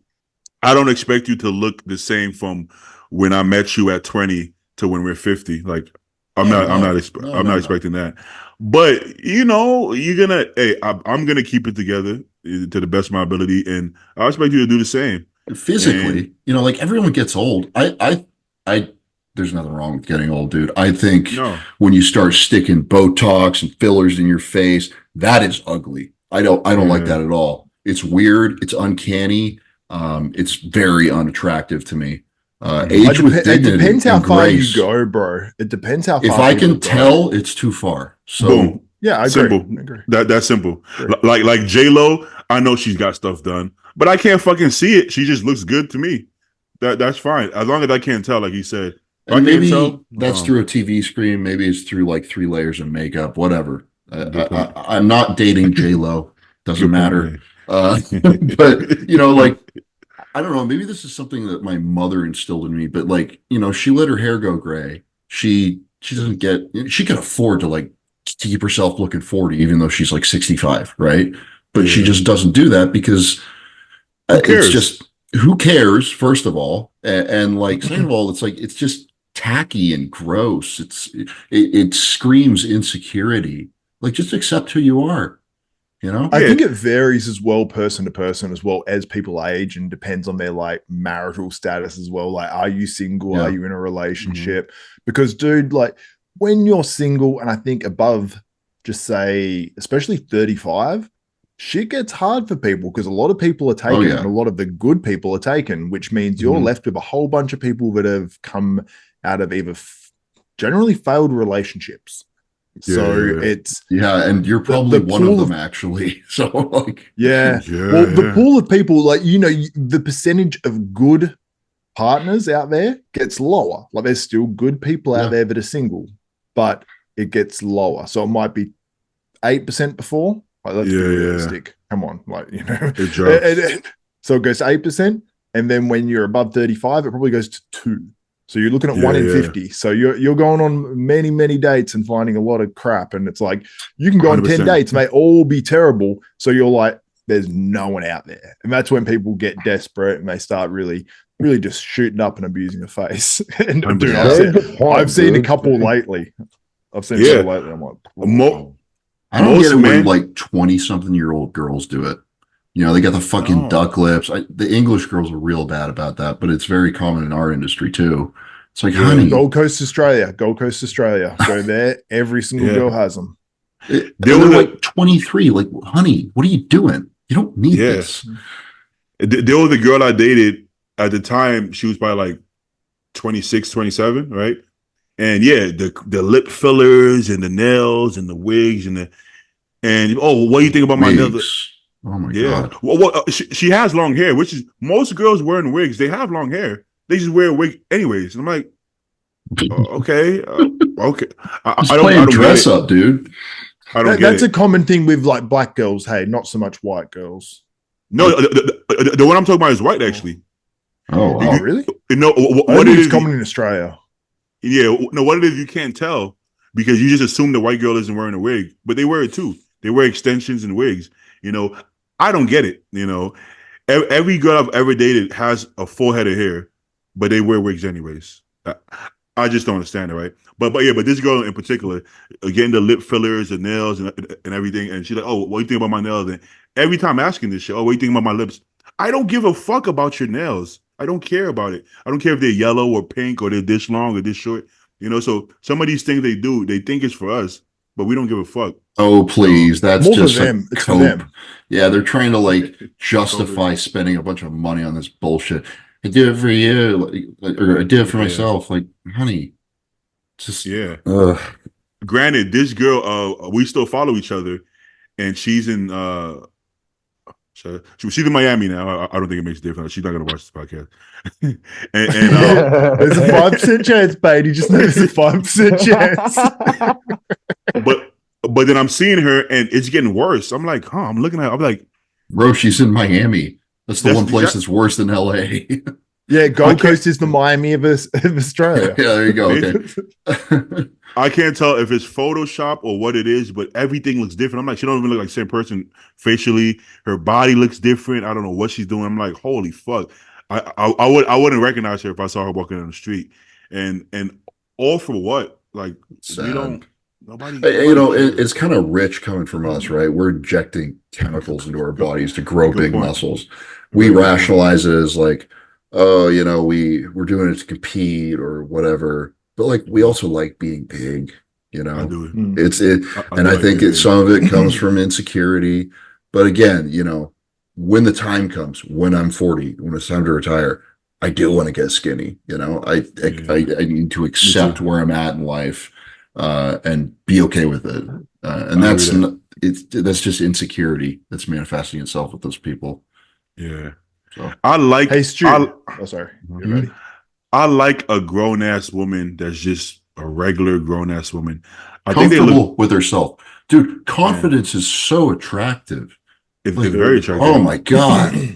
There's women at the gym in their 40s, 50s, and I think they look great. You know, just because you're older doesn't mean you don't look good. Like like trying to make yourself look younger doesn't mean you look good. You don't even look younger. You just look like some kind of creature or some shit. I don't know. Yeah. Some Yeah. kind of fucking, you know. Creature. I know what you mean, dude. Absolutely right. There's someone like obviously like I won't mention, they wouldn't even know I'd be talking about them anyway. And yeah, creature is the word. Like, You know? I saw 10 years ago, didn't even recognize the person. I'm like looking at the name, looking at the person, and just going, "Whoa, there's no one doing that damage." You know? Yeah. Did you guys see that documentary on Netflix about it was about American Gladiators, that show they used to have? I don't know if you guys watched Oh it. yeah. I saw a little bit of it, but I think I fell asleep watching it. There was a lady in it. They call her X. Do you remember her? Blonde lady. I watched the Australian Gladiators. She goes to my gym, and now she's probably in her 50s. I'm pretty sure she's lesbian, but she looks fucking phenomenal, bro. She looks fucking fun. She looks like extremely attractive, right? And she's a grown woman, no wig. She has short hair, no makeup. She goes in there in fucking sweatpants, and I think she's fucking beautiful. You know what I'm saying? And this is coming from a 30-year-old man to a 50-something-year-old lady. Just a regular lady. She takes care of herself, works out. Take care of yourself. Yeah, that's the biggest thing. Yeah. You know, no Botox, lip fillers, just a regular ass lady, and she looks phenomenal. And I see that a lot, and I think most of us find that more attractive than the other side of it. But Yeah. it is what it is. That's If you go true. too young as well, I think a lot of these girls that are smashing lip fillers, fillers in their cheeks, all that sort of stuff, when they hit 50, 60, I think we're going to see some messes. Oh, yeah. 30 years down the track, we're going to see some mess. We're gonna see it, Because the musculature of a face actually dies as well. If you get too much Botox too early, Yeah. you can actually lose the actual ability to control the muscle. And that's when people get their sagging and they get like eyes like this, and it's like, ugh, not good. Most of us also we're not super picky when it comes to that kind of stuff. Like nice soft lips are nice, but we're not gonna be like, oh, what's that? Oh, you need. Oh, it's not enough. I don't think we're thinking that deep about it. Like, right? We're just. But there's some girls though, you don't even really notice it. Like I remember there was one girl, she got some stuff put in her lips. She had very little lips before, and she had it done like modestly, like semi-modestly. And I'm like, she looked way more attractive with actual lips, but she didn't have this either. She didn't have the. Yeah. I should not see the inside of your lip, dude. But that dude, when the top lip gets that curl on it, yeah, it looks like they've just shaved a mustache off or something. Oh god, not about that life. Like, if you can't tell, I don't mind. But even looking at the before and after pictures, I'm like, I don't think I would have mind either way. I don't think it would have. I don't think I would have not been attracted to you before your lip fillers. Yeah. But, there's some thin-lipped women out there that are really thin-lipped that I'm like, yeah, you do it. That looks a bit better. But some of them that already have generous lips and then get it pumped in, it's like, nah, you ruined a good thing. You had it going on. Like, there's some girls that you'll see them and they have naturally good lips, and it is hot. Like, it does look really good because they're natural and they're bigger lips. It's like, yeah, that's good. Yeah. That's what you want. But I agree. It's such a weird thing to like pick out biologically, like evolutionarily. Why do we like that? It's I don't know why. I think as men, it's probably. I know why. I know. I could make some guesses. Thank you, Zaid. Thank you. But it's true, bro. Zaid, believe it or not, that actually doesn't lead to reproduction. But, I know. Zaid has a way. Zaid has a way. Sure. Zaid has a way. Yeah. Yeah, it's weird. Like we find that attractive, generally speaking. These days, I know it sounds corny, but these days, I find personality and connections a lot more attractive than I find looks. Obviously, looks is a part as well, but it seems to make like the biggest deciding factor to me is usually like the synergy. You know what I'm saying? Yep. Mine's the lips, bro. Mine's the lips. She doesn't have good lips. How's that working out for you? Great, bro. Great. Everything's gone to plan so far. My life's just like, Christ. Well, the looks sometimes can be a negative distraction, right? Because I'm sure this has happened to all of us at some point. Where The sex can be a negative distraction, bro. Like if you're having good sex, That's what I'm sometimes saying. you're like, a relationship's not that bad. It Like, goes- that's Band-Aid. fine. Yeah. Yeah. They They got me a goes good hand in, birthday present. They got me a good birthday present. The sex is good.